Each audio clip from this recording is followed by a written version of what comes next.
spirit, be here with me.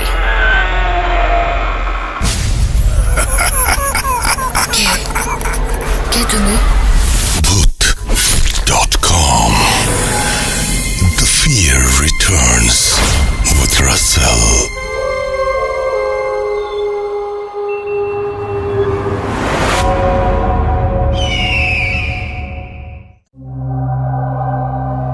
Welcome to Bhoot.com. আপনাদের সাথে আছি আমি রাসেল এবং আশা করছি সবাই ভালো আছেন, ভালোর দলে আছেন এবং নিরাপদে আছেন।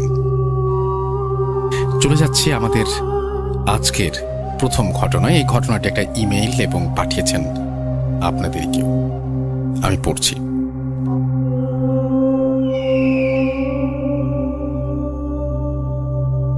আসসালামু আলাইকুম রাসেল ভাই, আশা করি ভালো আছেন, কিন্তু আমরা ভালো নেই। অনেক দিন ধরে বলবো করে কোনো একটা ভয়ে বলা হয়নি। আপনার ফিরে আসার সুযোগটি মিস করতে চাই না, তাই আজ বলতে চাই। আমি চাই আপনি আমার ঘটনাটি পড়ে শোনান। আমি অনেকদিন থেকে আমাকে শোনেন সেটা লিখেছেন, তারপর লিখেছেন যে তার নাম এবং তার নাম হচ্ছে আপন। তারপর তিনি লিখছেন, আমি মাদারীপুর জেলার কোনো একটা গ্রাম থেকে আমার ঘটনা বলছি। ঘটনাটা আমার আম্মুর কাছে শোনা ও বর্তমানে আমাদের সাথে ঘটতে থাকা একটি সত্য ঘটনা। ঘটনাটি শুরু হয় 1990 সালের দিকে, যাকে জের ধরে আজও আমাদের সাথে কিছু না কিছু ঘটছে। ঘটনা শুরু হয়েছিল আমার নানা ও নানুর কাছ থেকে। ঘটনাটি বোঝার স্বার্থে আমি ঘটনার শুরু থেকে বলছি। আজ থেকে প্রায় 30 বছর আগে আমার নানা ছিল একজন নৌকার মাঝি। নানার বাড়ির পাশেই ছিল একটা নদী। সাধারণত ওই নদীতেই তিনি নৌকা চালাতেন এবং ওই নৌকার উপার্জিত টাকা দিয়েই তার ফ্যামিলি চলত। আমার নানার গ্রামের কয়েকটি গ্রাম পরে আমার নানুকে তিনি বিয়ে করেন। আমার নানার বাসা ছিল নদীর এপার এবং আমার নানুর বাসা ছিল নদীর ওই পার। মোট কথা তাদের দুজনের বাসা ছিল নদীর দুই পারে।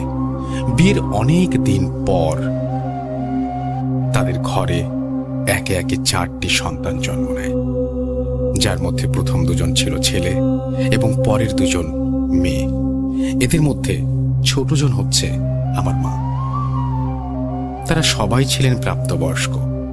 তখনও আমার আম্মুর বা কারো বিয়ে হয়নি। আমার নানা যে নৌকাটি চালাতেন, সাধারণত ওই নৌকাটা 2 জনে চালাতো, একজন রাতের বেলা আর একজন দিনের বেলা। যে রাতের বেলা নৌকা চালাতো তার নাম ছিল রহিম। নানা সাধারণত দিনের বেলা নৌকা চালাতো। আগে থেকে বলে রাখা ভালো যে তিনি ছিলেন মাছ ধরায় খুব পটু। রাতের সব সময় সে সম্পূর্ণ ফ্রি থাকাতে মাঝে মধ্যেই তার ছোট্ট একটি নৌকা ও জাল নিয়ে সেই নদীতে মাছ ধরতে যেতেন। একদিন দুপুরবেলা আমার নানুর কাছে খবর এলো তার ভাই নাকি অসুস্থ। তৎক্ষণাৎ তার ভাইকে দেখতে নানু তার বাপের বাড়ি চলে যায়।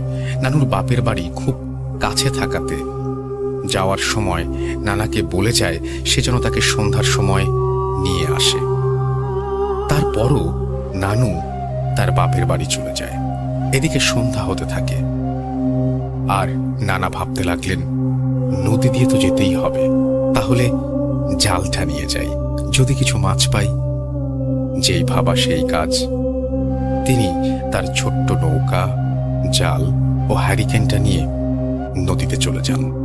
কিন্তু অনেকক্ষণ হয়ে যাওয়ার পরেও তার জালে কোনো মাছ ধরা দেয় না। হঠাৎ করে তার জালে বড় বড় মাছ উঠতে শুরু করে। এর মধ্যে তিনি বুঝতে পারলেন সন্ধ্যা পেরিয়ে অনেক রাত হয়ে গেছে। তিনি ভাবলেন এবার মাছ ধরা থাক, অনেক মাছ পেয়েছি। তাই তিনি সেই মাছের ব্যাগটা নৌকায় রেখে নৌকাটাকে পাড়ে ভিড়িয়ে একটা গাছের সাথে বেঁধে হ্যারিকেনটা নিয়ে নানুদের বাসার দিকে রওনা হলেন। নানুদের বাসা থেকে নানুকে নিয়ে আসতে আসতে প্রায় রাত 11টা বেজে গেল। তখন গ্রামে 11টা মানে গভীর রাত। নানা ও নানি নদীর পাড়ে পথ দিয়ে হাঁটতে হাঁটতে সেই নৌকার কাছে আসতে লাগলেন। আর এরই মধ্যে তপ করে হারিকেনটা নিভে গেল। নানা লক্ষ্য করলেন অদৃশ্য একটা শক্তি তাদেরকে যেন সেই নৌকার কাছে বেঁধে নিয়ে যাচ্ছে।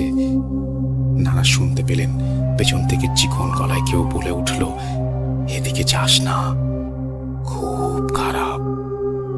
নানা পেছনে ফিরে দেখল পেছনে কেউ নেই। তিনি খুব ভয় পেলেন। নানা এই ব্যাপারে নানুকে কিছুই বলেননি, যদি সেও ভয় পায়। হাঁটতে হাঁটতে সেই নৌকার কাছে গেলেন এবং দেখতে পেলেন কিছু জিনিস তাদের নৌকার উপরে দাঁড়িয়ে আছে। নানা নৌকার আরেকটু কাছে গেলেন এবং দেখলেন শেয়ালের মতো অবয়ব কয়েকটা মিলে নৌকার ভেতরে থাকা সেই মাছগুলোকে খাচ্ছে। তারা দেখতে ছিল সম্পূর্ণ কালো। তাদের চোখগুলো ছিল জলজলে, যার মধ্যে ছিল একটি বাচ্চা প্রকৃতি। হয়তো এরা শেয়াল মাছের গন্ধ পেয়ে নৌকার কাছে এসেছে আর রাত বলে তাই কালো দেখাচ্ছে। তিনি নৌকার বৈঠা নিলেন এবং বৈঠা দিয়ে ভয় দেখিয়ে তাদের তাড়ানোর চেষ্টা করলেন। বড় বড়গুলো পালিয়ে গেলেও ছোট্ট বাচ্চা প্রকৃতি সেটা যেতে পারল না। এরই মধ্যে নানু বড় একটা লাঠি নিলেন এবং লাঠি দিয়ে বাচ্চাটিকে মারতে শুরু করলেন। মারতে মারতে এক পর্যায়ে সে বাচ্চাটি সেখানেই মারা গেল। এর মধ্যেই শুরু হয়ে গেল কালবৈশাখী ঝড়ের মতো প্রচন্ড বাতাস, যেন এই বাতাসে দুমড়ে মুচড়ে সারা পৃথিবীটাকে ধ্বংস করে ফেলবে। নানা বুঝতে পারলেন নানুর জীবনের সবচেয়ে বড় ভুলটি তিনি করে ফেলেছেন। তারা দুজনেই দ্রুত নৌকাতে করে নদী পার হতে লাগলেন। নদীর মাঝখানে এসে পড়লেন এবং তারা শুনতে পেলেন নদীর ওপার থেকে হাজার শেয়ালের মতো কিছু একটা ডাকছে এবং তাদের ভাষায় আর্তনাদ করে তাদেরকে জানান দিচ্ছে ঘটনার শুরু। এখান থেকেই পরক্ষণে চলে আসেন যথারীতি। রাতের খাবার শেষ করে দুজনে ঘুমিয়ে পড়েন এবং ঘুমানোর সময় একজন আরেকজনকে বলতে লাগলেন ঘটনার কে কি দেখেছে। কথা বলতে বলতে এক পর্যায়ে তারা ঘুমিয়ে পড়ে। সকালবেলা নানু ঘুম থেকে উঠতে পারলেও নানা ঘুম থেকে উঠতে পারলেন না। নানার খুব জ্বর এসেছে। অনেক ডাক্তার কবিরাজ নানাকে 7 দিনের বেশি, তারপরেও বাঁচানো গেল না। সেদিন রাত থেকে 7 দিনের মাথায় আমার নানা মারা গেলেন। ঘটনা শেষ হয়নি। নানু ছিলেন গ্রামের সাধারণ মেয়ে, তাই সে ঘটনার কিছুই বুঝতে পারলেন না। নানার মৃত্যুর পরে সংসার চালানোর জন্য আমার বড় মামা সংসারের হাল ধরেন। যথারীতি মামাও নানার মতো দিনে নৌকা চালাতেন এবং উপার্জিত অর্থ দিয়ে সংসার চালাতে লাগলেন। নানার মৃত্যুর পর প্রায় 4 মাস সাধারণত মামার পরে রাতের বেলা রহিম নৌকা চালাতেন। একদিন রহিম মামাকে ধরে বললেন, কিছুদিন যাবৎ আমি খুব অসুস্থ, রাতের বেলা নৌকা চালাতে কষ্ট হয়, তুই কয়েকটা দিন রাতের বেলা নৌকাটা চালা, আমি দিনের বেলা চালিয়ে দেব। সুস্থ হয়ে যাওয়ার পরে না হয় আবার রাতে চালাবো, তুই দিনে চালাস। মামা তার অসুস্থতার কথা শুনে তাকে আর না করতে পারলেন না। ঘটনাটি বাড়িতে গিয়ে মামা নানুকে বলতেই নানু মামাকে সেখানে যেতে নিষেধ করলেন এবং বললেন, তুই ছোট মানুষ, রাতের বেলা ভয় পাবি। কিন্তু মামা তার কথা শুনলেন না। সে রাতের বেলা নৌকা চালাতে গেলেন এবং তার পরের দিন মামার লাশটা নদীর পাড়ে পাওয়া যায়। তার সাথে কি ঘটেছে কেউ বলতে পারে না।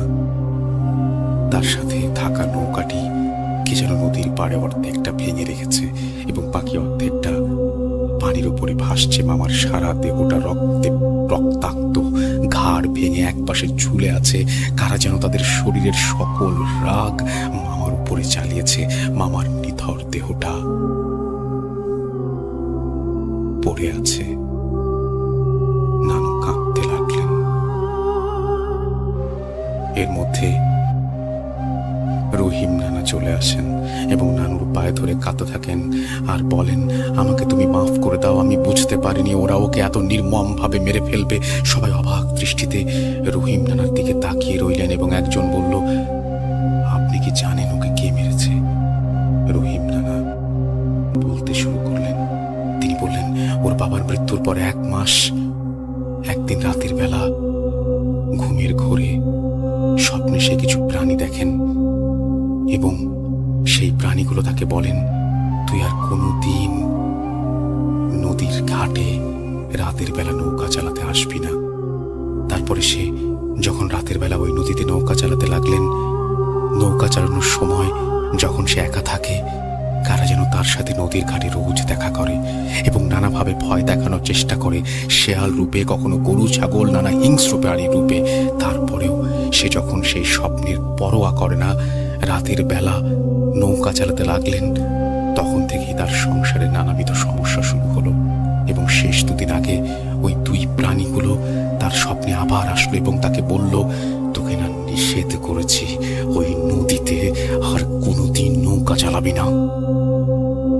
তুই যদি আর কোনোদিন ওই নদীতে নৌকা চালাস তাহলে তোর সাথে তোর বংশের অনেক বড় ক্ষতি হয়ে যাবে। তাই সে অসুস্থতার অজুহাতে মামাকে রাতের বেলা নৌকা চালাতে বলেন। তার অসুস্থতার কথা শুনে মামা রাতের বেলা নৌকা চালাতে যায় আর তারপরেই তার এই অবস্থা।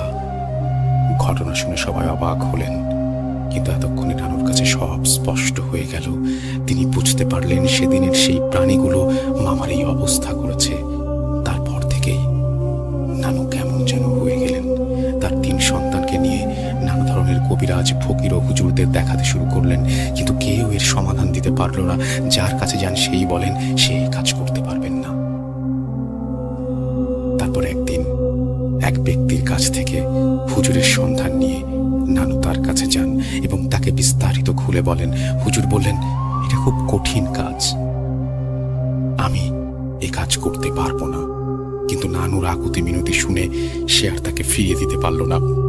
তিনি বললেন, আচ্ছা ঠিক আছে, আপনি সামনের শুক্রবারে জুম্মার নামাজের কিছুক্ষণ আগে আমার কাছে আসবেন।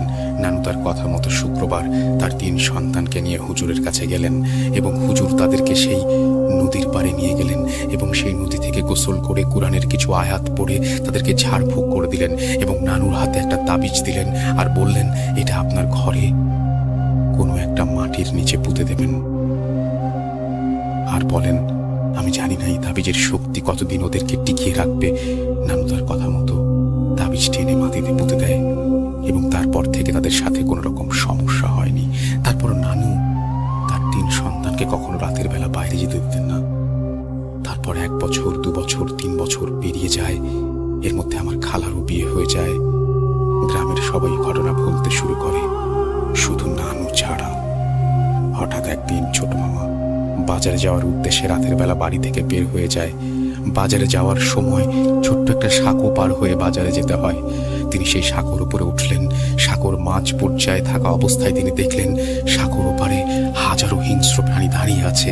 তিনি অনেক ভয় পেলেন এবং বাড়ি ফিরে যাওয়ার উদ্দেশ্যে পেছনের দিকে তাকিয়ে দেখলেন পেছনেও হাজার প্রাণী তাকে ধরার উদ্দেশ্যে দাঁড়িয়ে আছে। তাকে ধরতে পারলে তারা ছিঁড়ে ফেলবে, তার কলিজা বের করে খাবে। এর মধ্যে সাঁকোর ওপার থেকে কিছু মানুষ আসলে এবং তাদের শব্দ শুনে সবাই সবকিছু হাওয়ায় মিলিয়ে গেল। মামা বাজারে না গিয়ে দ্রুত বাড়ি ফিরে এলেন এবং নানুর কাছে সব ঘটনা খুলে বললেন। নানু শুনে 9-6 মিলিয়ে দ্রুত মাটির নিচে থাকা তাবিজ খুঁজতে লাগলেন, কিন্তু সেখানে কোনো তাবিজ নেই, এক টুকরো কাগজ ছাড়া। নানু বুঝতে পারলেন এটা ওই প্রাণীদের কাজ। নানু সকালবেলা দ্রুত ওই হুজুরকে খুঁজতে গেলেন, কিন্তু তাকে পেলেন না। সে নাকি অন্যত্র চলে গেছে। নানু কি করবেন কিছুই বুঝতে পারছিলেন না। তাই তিনি মামাকে সবসময় কাছে কাছে রাখতেন। কিন্তু একটা মানুষকে কতক্ষণ কাছে রাখা যায়? কয়েকদিন পর রাতের বেলায় বাথরুমে যাবার উদ্দেশ্যে মামা নানুকে না বলেই ঘর থেকে বের হয়ে যায়, কিন্তু সে আর ঘরে ফিরে আসতে পারল না। অনেকক্ষণ যাবৎ ঘরে না থাকার কারণে নানু তাকে খুঁজতে থাকেন, কিন্তু তাকে কোথাও পাওয়া গেল না।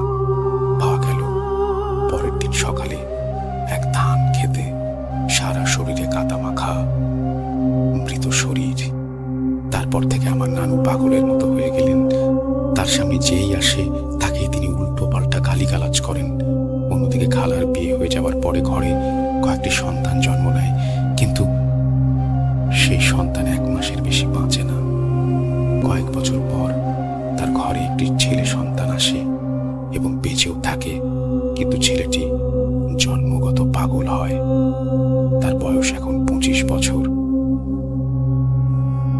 3 বেলা খাবার ছাড়া সে আর পৃথিবীতে কিছুই বোঝে না। আর খাবারের তালিকায় আছে শুধু মাছ আর ভাত। মাছ ছাড়া সে কোনোদিন খাবার খেতে চায় না।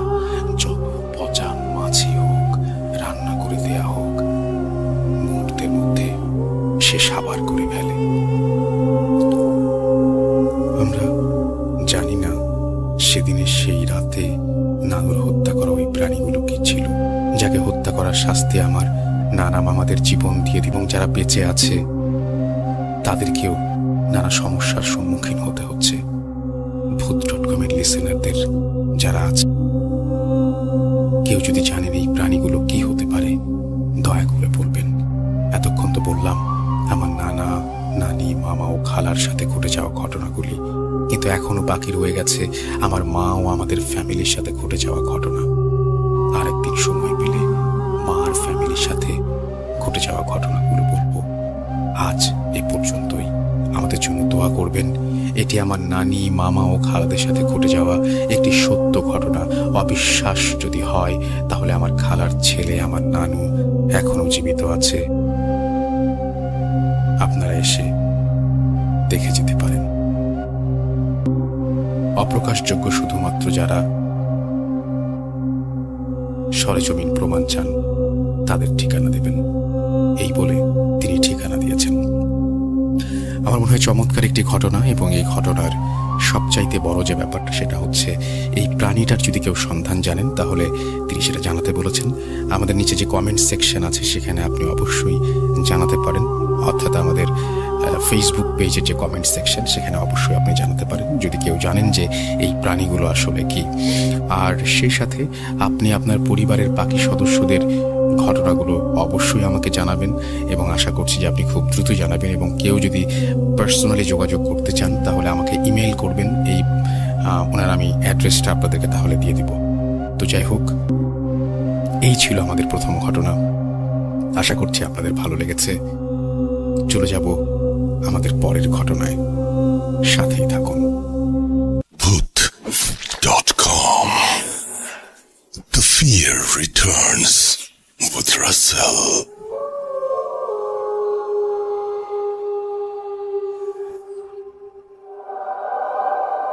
Welcome to Bhoot.com। আশা করছি প্রথম ঘটনাটা আপনাদের অনেক ভালো লেগেছে। আমি যাই হোক, এখন যেটা করব সেটা হচ্ছে সরাসরি চলে যাব আরো একটি ঘটনায়, এবং এই মুহূর্তে আমার সঙ্গে আছেন আপনাদের অত্যন্ত পছন্দের একজন মানুষ, যিনি হচ্ছেন আফনান ভাই। তাকে আমি বলেছিলাম এবং তিনি একটা ঘটনা পাঠিয়েও দিয়েছেন। তার সেই ঘটনাটি আমি এখন আপনাদের জন্য প্লে করছি। আশা করছি আপনাদের সবার ভালো লাগবে। চলুন শুনে আসি আফনান ভাইয়ের ঘটনাটি। আসসালামু আলাইকুম লিসেনার্স, আমি আফনান। Bhoot.com-এর পক্ষ থেকে সবাইকে জানাচ্ছি শুভেচ্ছা। আপনারা জানেন সারা পৃথিবী একটি অদৃশ্য শক্তির বিরুদ্ধে যুদ্ধরত। বাংলাদেশও এর বাইরে নয়। বাংলাদেশে প্রায় সবাই হোম কোয়ারেন্টাইনে মধ্যে আছেন সবাই। তো এই মুহূর্তে যে যেখানে আছেন সবার উদ্দেশ্য করে একটি কথা বলবো, সেটা হচ্ছে যে আমাদের এই মুহূর্তের যে দায়িত্বটা রয়েছে সেটা হচ্ছে যে আপনারা জানেন মোটামুটি বিভিন্ন মাধ্যম দিয়ে এই রোগের লক্ষণ কি কি করণীয় সবাই জানেন, কিন্তু একটা ব্যাপার সেটা হচ্ছে যে আমাদের সকলের উচিত যে আমরা যেন ইনফেক্টেড না হই, বা আমাদের মাধ্যম দিয়ে কেউ যেন ইনফেক্টেড না হয় সেই বিষয়টি নিশ্চিত করা এবং নিশ্চিত থাকা। এবং এই জন্য সবাই আমরা আশা করব যে সবাই আমরা হোম কোয়ারেন্টাইনটা মান্য করব। অপ্রয়োজনে বাইরে ঘোরাঘুরি করব না। বাইরের থেকে ফিরে এসে সাবান বা হ্যান্ড স্যানিটাইজার দিয়ে হাত পরিষ্কার করব। এবং যেই ধর্মের আছি আমরা সৃষ্টিকর্তার কাছে প্রার্থনা করব আল্লাহ তাআলা যেন অতি সত্বর এই সমস্যাটিকে পৃথিবী থেকে দূর করেন এবং আমরা আবার স্বাভাবিক জীবনে ফিরে যেতে চাই। যেহেতু আমরা সবাই হোম কোয়ারেন্টাইনে এখন আছি, তো এই জন্য আসলে স্টুডিওতে এসে স্টোরি শেয়ার করাটা সম্ভব হলো না। এই জন্য রেকর্ডেড ফাইলটা আজকে পাঠালাম। আজকে একটি ঘটনা আমি আপনাদের সঙ্গে শেয়ার করব, সিলেটের একটি ঘটনা। আশা করি আপনাদের সবার ভালো লাগবে ঘটনাটির সময়কাল 2005 সালের দিকে, এবং যার সঙ্গে ঘটেছিল উনি সিলেটের শ্রীমঙ্গলের একটি চা বাগানে কাজ করতেন, চা বাগানের মালির দায়িত্বে ছিলেন উনি। তো ওনার নাম ছিল আব্দুস সবুর মিয়া।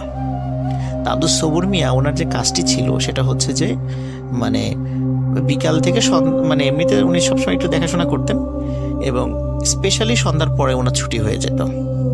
তো তখন উনি যেটা করতেন সেটা হলো ওনাদের চা বাগানের থেকে যে থাকার ব্যবস্থা করা হয়েছিল চা বাগানের যে সমস্ত চতুর্থ শ্রেণীর কর্মচারীদের জন্য, উনি সেখানে থাকতেন। তো যথারীতি এভাবেই ওনার দিন চলছিল। হঠাৎ একদিন, ওই সময়টা ছিল আবার শীতকাল এবং ওনার ছুটির সময়টা ছিল বেসিক্যালি সন্ধ্যা 6টা থেকে। এখন গরমকালে সন্ধ্যা 6টা কিন্তু তখনও সন্ধ্যা নামে না, কিন্তু শীতকালে কিন্তু আমরা দেখি মোটামুটি 5:30টার মধ্যে অনেক সময় মাগরিবের আজান শেষ হয়ে নামাজও শেষ হয়ে যায়, তখন বেশ রাত হয়ে যায় 6টার সময়। তো উনি একদিন শীতকালে প্রচণ্ড কুয়াশা পড়েছে আবার সেদিন। তো ওই দিন উনি ওনার চা বাগানের ডিউটি শেষ করে ওনার থাকার জায়গাতে সেখানে ফিরছিলেন। এখানে একটা কথা বলে রাখা ভালো, সেটা হচ্ছে যে আপনারা যারা সিলেট গিয়েছেন তারা খেয়াল করবেন যে সিলেট যাওয়ার সময় স্পেশালি শ্রীমঙ্গলের কাছাকাছি জায়গায় যেখানে অনেক চা বাগান দেখা যায়, আমরা দেখি যে রেল লাইনের দুধারে অনেক চা বাগান রয়েছে এবং বাংলাদেশের মানে খ্যাতনামা অনেক মানে চা কোম্পানির চা বাগানগুলো সেখানে রয়েছে। তো উনি ওরকমই একটা খ্যাতনামা চা কোম্পানির চা বাগানে চাকরি করতেন। তো ওই সময়ে উনি একদিন ওনার ডিউটি শেষ করে ওনার মানে থাকার জায়গাতে ফিরে আসছিলেন। তো থাকার জায়গাতে আসতে হলে ওনাকে রেল লাইনটা পার হয়ে আসতে হতো। তো রেল লাইনটা পার হয়ে উনি যখন আসছিলেন, হঠাৎ করে উনি দেখেন ওনার হাতে যে টর্চ লাইট ছিল, টর্চ লাইটের আলো যখন রেল লাইনের উপর ফেলেছেন পার হওয়ার জন্য, হঠাৎ করে উনি দেখেন যে একটি ছিন্ন ভিন্ন একটি লাশ রেল লাইনের স্লিপারের উপরে পড়ে আছে এবং রেল লাইনের মোটামুটি মানে লোহার দুই পাশেও পড়ে রয়েছে। তখন উনি এটি দেখে খুব ভয় পেয়ে যান। ওনার আশেপাশে তো কোনো লোক ছিল না, উনি একা ছিলেন। তখন উনি ওনার যে থাকার জায়গা প্রায় আধা কিলোমিটার দূরে ওইখান থেকে ছিল, তিনি ওইখানে চলে যান। ওখানে উপস্থিত যারা অন্য লোক যারা ছিল তাদেরকে সব ঘটনাটি খুলে বলেন এবং তাদেরকে উনি সাথে করে নিয়ে আসেন। সাথে করে নিয়ে আসার পরে অদ্ভুত ব্যাপার যে ওখানে আসলে কোনো ডেড বডি ছিল না, এবং ডেড বডি তো দূরের কথা, কোনো রক্তের কোনো দাগও সেখানে ছিল না। তখন ওনারা যেটা করেন যে আব্দুস সবুর মিয়া যে জায়গাটি দেখিয়েছিলেন সেই জায়গা ছাড়াও মোটামুটি এপাশ ওপাশ প্রায় আধা কিলোমিটার রেল লাইনের ওনারা ঘুরে আসেন, কিন্তু কোথাও কোনো এই টাইপের কোনো জিনিস ওনারা দেখতে পান না, যে কোনো লাশের কোনো নিদর্শন বা কোনো চিহ্ন, কোনো রক্তের চিহ্ন ওনারা পান না। তখন সবাই সবুর মিয়াকে বলে যে এখান দিয়ে ট্রেন তো গিয়েছে সেই দুপুরের দিকে, যদি কেউ লোক মারা যেত তাহলে অন্য লোকের নজরে তো পড়তো, আর ঢাকা বা চিটাগাং থেকে বা অন্য জায়গা থেকে যে ট্রেনটি আসবে সেটি আসতেও অনেক দেরি আছে, সুতরাং এখানে কোনো মানে মানুষ কাটা পড়েনি, তুমি যেটা দেখেছো সেটা ভুল দেখেছো। তখন সবুর মিয়া চিন্তা করে আসলেই তো সর্বশেষ যে ট্রেনটি গিয়েছে এটি 3টা বা 4টার দিকে গিয়েছে বিকাল, তো ওই সময় যদি কোনো লাশ কাটা পড়তো তাহলে ওই সময় তো অনেক মানুষ সেদিক দিয়ে গিয়েছে, তারা তো দেখতে পেত, সুতরাং এটা হয়তো বা তার মনের ভুল হতে পারে। এই চিন্তা করে সবার সাথে উনি আবার ওনার থাকার জায়গায় চলে যান। এই ঘটনার সপ্তাহ 2 পরে সেম ঘটনা আবার উনি প্রত্যক্ষ করেন।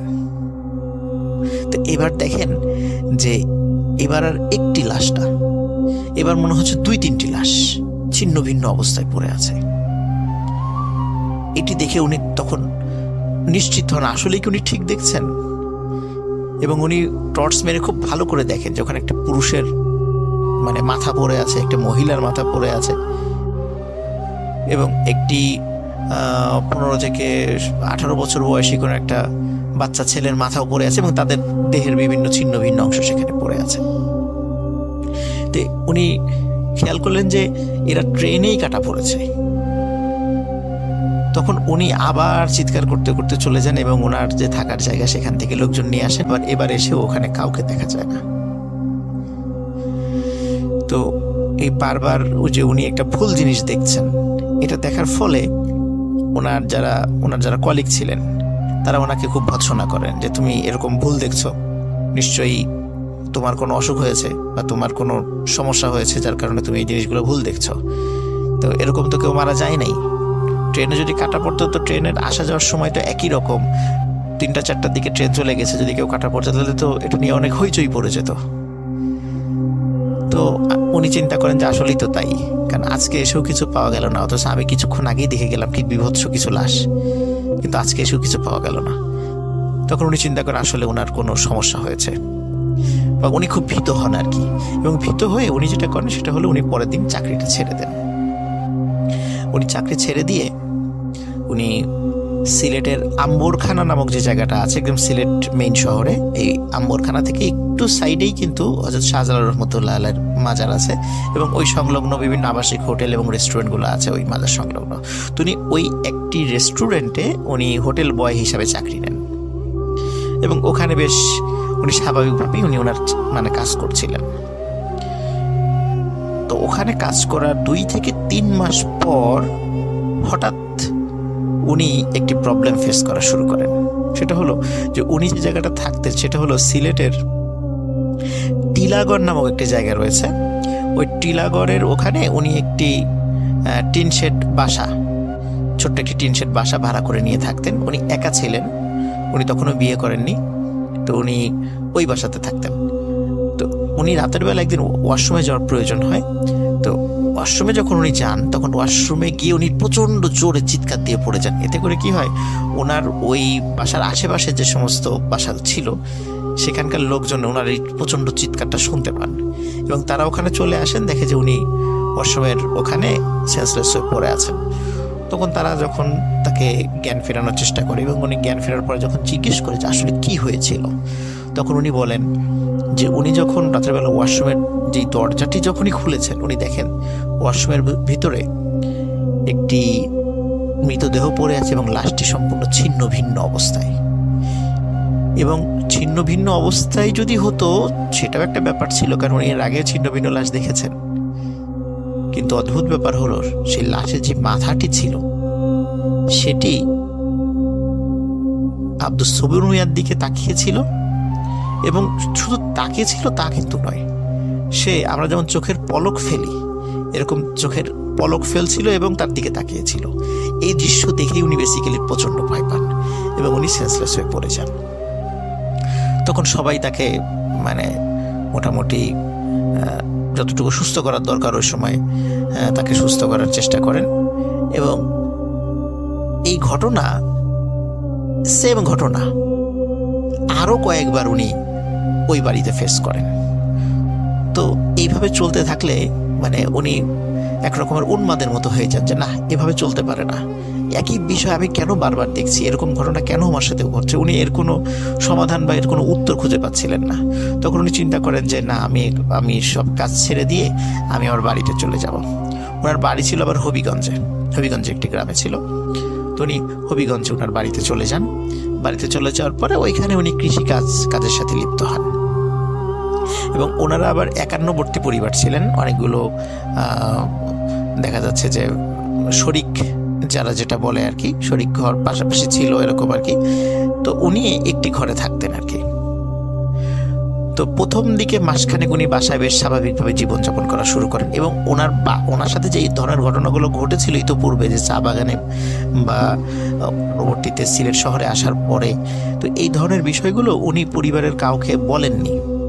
কিন্তু বাসায় যখন উনি ফিরে আসার মাসখানেক পর একটি নতুন সমস্যা উনি ফেস করতে থাকেন। সেটা হচ্ছে যে উনি রাতের বেলা একদিন উনি ফিল করছিলেন যে ওনার দরজার বাইরে কে বা কারা হাঁটাহাঁটির শব্দ। উনি চিন্তা করেন যে হাঁটাহাঁটির শব্দ এটা হয়তো বা কোনো লোক যাচ্ছে। তো প্রথম দিকে রাতের, বিশেষ করে রাত 1টা বা 2টোর দিকে উনি হাঁটাহাঁটির শব্দ শুনতেন। তো এটি আসলে উনি অতটা গুরুত্ব দিতেন না। তো গুরুত্ব না দিয়ে উনি চিন্তা করতেন হয়তো বা লোকজন এমনি হেঁটে যাচ্ছে, উনি এতটুকুই শুধু চিন্তা করতেন। কিন্তু চিন্তা করলেন যে এত রাত্রে আসলে হেঁটে যায় কারা, আমি একটু দেখি। তো উনি ওই চিন্তা করে যখন লোকজনের হাঁটার শব্দ উনি পাচ্ছিলেন, তখন উনি হঠাৎ করে জানালা খোলেন। জানালা খুলে যে দৃশ্যটা উনি দেখতে পান, আসলে এটা মানে কখন এটা আসলে সহ্য করাটা অনেক কঠিন একটা ব্যাপার ছিল। উনি দেখেন যে বেশ 4-5 জন লোক ওনার জানালার সামনে দিয়ে হেঁটে যাচ্ছে, এবং চাঁদের আলোতে যতটুকু দেখা যাচ্ছিল কারোরই মাথা ছিল না, যে মাথাবিহীন মানুষ, স্বাভাবিক মানুষ হেঁটে চলে যাচ্ছে।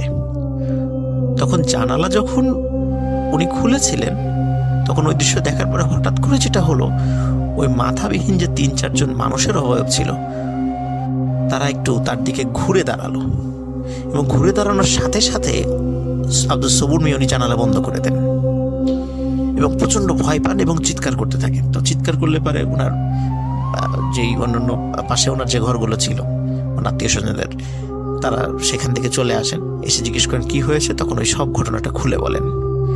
তখন বাড়ির সদস্যরা বলেন যে এটা তোমার মনের ভুল, আসলে এরকম কোনো ঘটনা তুমি দেখো না, এটা জাস্ট এমনি মনের ভুল। তখন ওই রাতে ওনার সঙ্গে আরেকজন লোক থাকেন ওনার ঘরেই, যাতে করে আবার ভয় না পান। তো এরপরে সপ্তাহখানেক আর কোনো সমস্যা নেই। এরপরে হঠাৎ করে একটা সমস্যার সৃষ্টি হয়, সেটা হচ্ছে যে ওনার ঘরের যে জানালাটা কাঠের জানালা। আমরা জানি যে গ্রামের বাসাবাড়ির যে জানালাগুলো ম্যাক্সিমাম সব কাঠের হয় আর কি, অধিকাংশ কাঠের হয়। তো রাতের বেলা ওনার জানালার উপরে আমরা যেমন যদি আমরা 5 আঙ্গুল দিয়ে যদি কোথাও আঘাত করি, মানে 5 আঙ্গুল মানে হাতের পাঞ্জা দিয়ে যদি কোথাও, অনেক সময় দরজার উপরে আমরা শব্দ করি, তো ওই রকম মনে হচ্ছিল জানালার উপরে, কাঠের জানালার উপরে এরকম থপ থপ করে শব্দ করছে, মানে জানালা খোলার জন্য বলছে। তখন উনি প্রথমে চিন্তা করেন হয়তো বা পরিচিত কেউ, উনি ভিতর থেকে বলেন যে কে, কিন্তু বাইরে থেকে কোনো উত্তর আসে না। যেহেতু উত্তর আসে না, উনি জানালা খোলেন না। তো এরকম প্রতিদিনই এই ধরনের ঘটনা ঘটছিল, এবং উনি পরিবারের সঙ্গে শেয়ার করেন ঘটনাটা। তো অদ্ভুত ব্যাপার হলো, পরিবারের সদস্যরা কিন্তু এই টাইপের জানালার কোনো শব্দ ওনাদের কানে আসতো না, এবং না আসাটাই স্বাভাবিক, যেহেতু প্রত্যেকটা ঘর সামান্য একটু একটু দূরে অবস্থিত, হয়তো বা ছোট শব্দের আওয়াজটা অত জোরে না, যার কারণে তারাও শুনতেন না।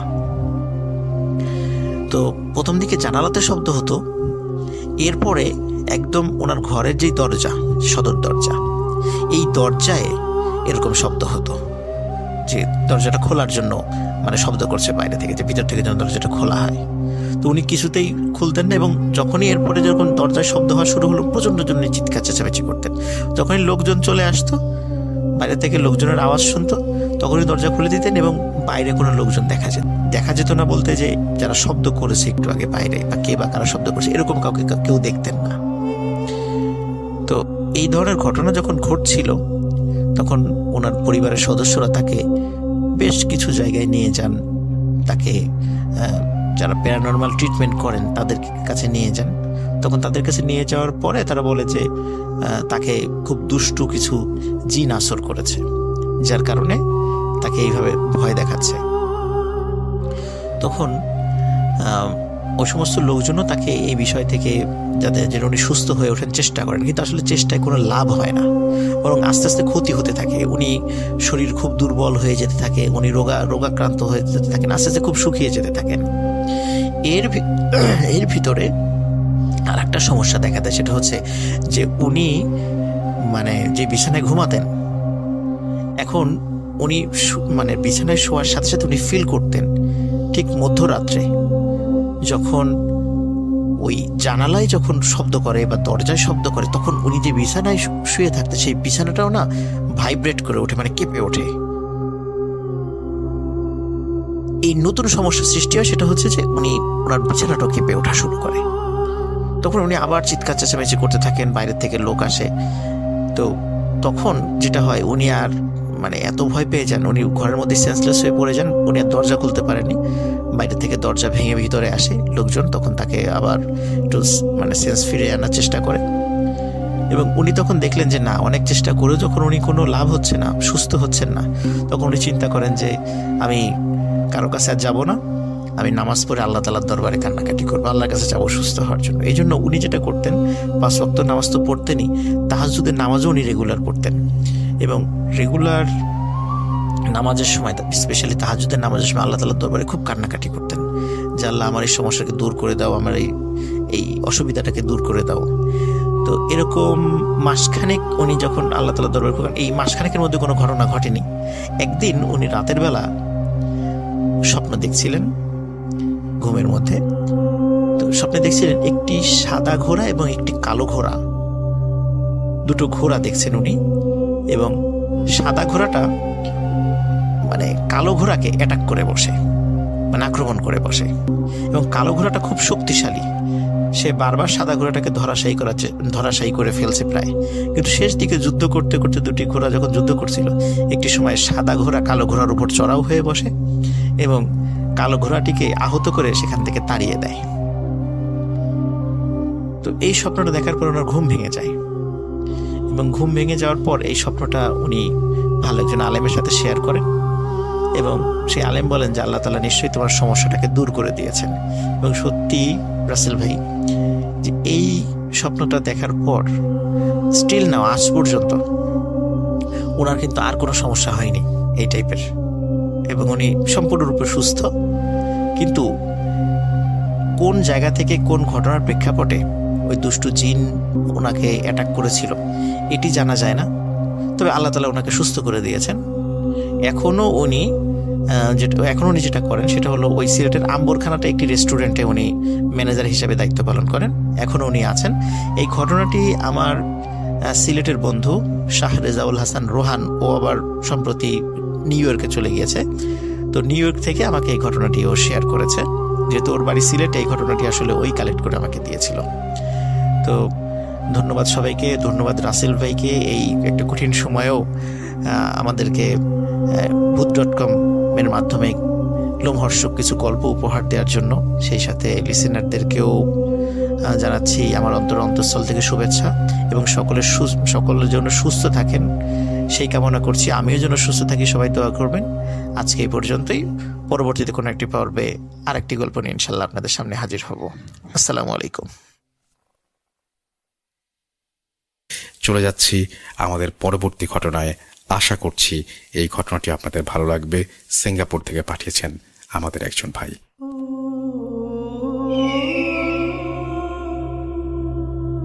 আসসালামু আলাইকুম রাসেল ভাই, আমি শেখ মোহাম্মদ রুবাইল হোসাইন, রাজবাড়ী জেলা, থানা রাজবাড়ী সদর, ইউনিয়ন খানখানাপুর, গ্রাম বালিয়াচর। তো আমি সিঙ্গাপুর থাকার কারণে আমার এই ঘটনাটি আমি স্টুডিওতে এসে শেয়ার করতে পারলাম না, তাই ভয়েস SMS করে পাঠিয়ে দিলাম। যদি আমার ঘটনাটি ভালো লাগে শেয়ার করবেন। আর এই ঘটনাটি একটি বাস্তব ঘটনা। আর আমি জিজ্ঞাসা করবো না আপনি কেমন আছেন, কারণ আমি জানি আপনি সবসময় ভালোর দলেই থাকেন। আর আমি 2010 সাল থেকে ভূত এফএমের সাথে ছিলাম, আমি নিয়মিত শ্রোতা ছিলাম। তো যখন আপনি ভূত এফএমটা বন্ধ করে দিলেন আমার খুব খারাপ লেগেছিল। তো যাই হোক, আল্লাহর অশেষ রহমতে আপনি আবার ভূত.com চালু করেছেন, আমরা খুব আনন্দিত। এভাবেই আমাদের জন্য ভূত.com চালিয়ে যাবেন এই দোয়া করি। আর দেরি না করে আমি আমার ঘটনায় চলে। তো ঘটনাটি ঘটে আমার মামার সাথে, আর ঘটনাটি শুনেছি আমার মায়ের কাছ থেকে, এবং ঘটনাটি আমি সত্যতা যাচাই করেছি আমার মামার কাছ থেকে। ঘটনাটি সত্য, এবং ঘটনাটি 1980-81 সালের দিকে। তো ঘটনাটি ঘটে আমার নানার বাড়িতেই। তো ঘটনাটি বলার আগেই আমি জায়গার বর্ণনাটা দিয়ে দিই। ঘটনাটি হচ্ছে আমার নানা বাড়ির সাথেই। আমার নানারা 5 ভাই ছিল, যার কারণে বিশাল বাড়ি ছিল। সেই বাড়ির সাথেই অর্থাৎ বাড়ির পূর্ব দিকেই ছিল বিশাল একটা দিঘি নানাদের, আর দিঘির পরেই ছিল বিল, এবং সেই পুকুরের দক্ষিণ পাশে ছিল বিশাল ফাঁকা মাঠ, আর পশ্চিম পাশে ছিল গ্রাম। তো যাই হোক, সেই ঘটনাটি সেই পুকুর পাড়েই, আর পুকুরের চারপাশে ছিল বিশাল বড় বড় গাছ ছিল, আর বাঁশের ঝোপ ছিল। তো আমি ঘটনায় চলে যাচ্ছি। তো আমার সেই মামার নাম ছিল রশিদ। সে রশিদ মামা তখন আর্মিতে চাকরি করত। তো মামা 2 মাসের ছুটিতে, গ্রীষ্মের ছুটিতে বাড়িতে আসে। তো বাড়িতে এসে উনি দেখে প্রচণ্ড গরম থাকার কারণে উনি রাত্রে ঘরের বাইরে চলে যায়। রাত তখন 12টা কি 12:30 হবে এরকম। তো পুকুর পাড়ে গিয়ে উনি পুকুরের পাশে বসে বাতাস খাচ্ছিল আর গুনগুন করে মনের আনন্দে গান গাচ্ছিল। তো এরকম কিছুক্ষণ পরে উনি পিছন থেকে ওনার চাচার কণ্ঠে কে যেন ডাকছে, যে মামার নাম ধরে, যে এ রশিদ নাকি, কি করে সেখানে? তো মামা তো শুনে বুঝতে পারছে যে আমার চাচার কণ্ঠ। বলছে, হ্যাঁ চাচা আমি। তো বলতেছে যে কি করি সেখানে? সেই তো গরম পড়ছে, তো এই জন্য এখানে বসে আছি। তো আমার নানা বলতেছে, আমিও তো গরম পড়ার কারণে এই বাইরে আসলাম, তো চল দুজনে হেঁটে আসি। তো কোথায় যাবেন? তো বলতেছে যে সেই মাঠের মধ্যে দিয়ে চল হেঁটে আসি। ও আর বলতে ভুলে গেছিলাম যে ঘটনাটি হচ্ছে 1980 কি 81 সালের দিকে। তো আমাদের সেই দুজন সে কথা মতোই মামা আর নানা দুজন সেই মাঠের দিকে হাঁটতে শুরু করলো। তো বলে রাখি যে সেই মাঠকে কেন্দ্র করে অনেক ঘটনা ঘটছে। অনেকেই দেখছে যে মাথা ছাড়া কোনো প্রাণী ঘুরে বেড়াচ্ছে, অনেকে দেখছে কোনো প্রাণী দুটো চোখ বুকের উপরে ঘোরাফেরা করতেছে। তো অনেকেই ভয় পাইছে আর কি। তো মামা অনেক সাহসী ছিল, তো আর্মির চাকরি করতো, যার কারণে উনি ভয় পায় নাই। তো বলতেছে, মনে করছে আমার চাচার সাথে যাই হাঁটতে হাঁটতে। তো দুজন হাঁটা শুরু করলো। একটা বিষয় লক্ষণীয়, মামা কিছুক্ষণ হাঁটার পরেই ওনার থেকে একটা দূরত্বে চলে গেল, এই 5-7 হাত দূরে চলে গেল। তো ওই একটা জিনিস মামা লক্ষ্য করলো যে তার চাচা তার সাথে কথা বলছে না। মামা যতই প্রশ্ন করে কোনো উত্তরই দেয় না। আর একটা জিনিস লক্ষ্য করলো, মামা তার চারপাশ দিয়ে অনেক কাঁচা মাছের গন্ধ পাচ্ছিল, মানে আমাদের গ্রামে ভাষায় যাকে বলে আষ্টা গন্ধ। উনি অনেক সেই আষ্টা গন্ধ পাচ্ছিল। এবার মামা এত প্রশ্ন করে, উত্তর দেয় না আমার চাচা। তো উনি সেই দূরত্বটা দূর করার জন্য উনি একটু দ্রুত হাঁটে, দেখা যায় দূরত্বটা কমে না, সেই একই রকম থাকে। তো এরকম প্রায় 10-12 মিনিট হাঁটার পরে ওই গ্রামের প্রায় শেষ প্রান্তে চলে গেছে। আকাশে হালকা হালকা মেঘ ছিল। তো কিছুক্ষণ পরে মেঘটা সরে চাঁদটা ওঠার পরে তো মামা হালকা হালকা চাঁদের আলোতে দেখে যে সেই জিনিসটা শূন্যের উপরে হাঁটতেছে। মামা তো এটা দেখে খুব ভয় পেয়েছে। মামা খুব সাহসী ছিল, যেহেতু আর্মি চাকরি করতো। তারপরে উনি ভয় পেয়েছে যে জিনিসটা তো আমার চাচা না, এটা তো খারাপ কোনো জিনিস, এটা আমার ক্ষতি করার জন্য এখানে নিয়ে আসছে। তো যখনই মা মনে মনে চিন্তা করলো যে এখন তো আর কোনো উপায় নাই, উনি মনে মনে চিন্তা করছে যে আমি পিছনের দিকে ঘুরেই বাড়ির দিকে দৌড় দেব। তো উনি যখনই পিছনের দিকে ঘুরছে, জিনিসটা সে খপ করে ওনার হাতটা ধরে ফেলছে। ধরার পরে মামা বলতেছে যে আমার হাতটা যখন ধরছে, আমার মনে হচ্ছে কি আমার হাতের মধ্যে কেউ খেজুর গাছের বড় বড় কাঁটা ঢুকাই দিছে, অথবা অন্য বড় বড় কোনো গাছের কাঁটা ঢুকাই দিছে। আর আমার মনে হচ্ছে কি কেউ ঘি যদি হাতে পায়ে মেখে কেউ ধরে, শরীরে হাত দিলে, অথবা পাম অয়েল ধরে কেউ যদি ধরে, সেরকম পিচ্ছিল। আর এত দুর্গন্ধ লাগতেছে, কাঁচা মাছের গন্ধ আমি সহ্য করতে পারতেছি না। তো সেই মুহূর্তে মামা বলতেছে এখন আমি কি করব। তো আমি ছোটার জন্য চেষ্টা করতেছি, যে জিনিসটা আমাকে মাটির সাথে চিপে ধরার সময় আমি এবার লক্ষ্য করে দেখি যে জিনিসটার আমার চাচা না, সেটা চেহারা পরিবর্তন হয়ে গেছে।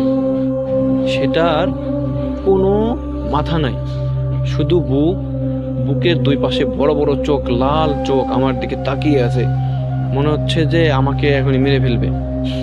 আর এত দুর্গন্ধ, পচা মাছের গন্ধ। তো আমি যতই চেষ্টা করতেছি ধস্তে শুরু করছি ছোটার জন্য, জিনিসটা আমাকে তত চেপে ধরতেছে। এবার আমি ধস্তাধস্তির এক সময় আমি একবার ছুটে যাই, আর আমি মুখ দিয়ে অনেক দোয়া পড়ার চেষ্টা করছি, কিন্তু আমি দোয়াটা মুখ দিয়ে বের হইতেছে না, চিৎকার করতে পারতেছি না। আমি ছুটছি, কিন্তু জিনিসটা আবার আমাকে ধরছে। ধরার পরে তো আমি দেখি কি, এইবার ভালো করে পায়ের দিকে তাকাই।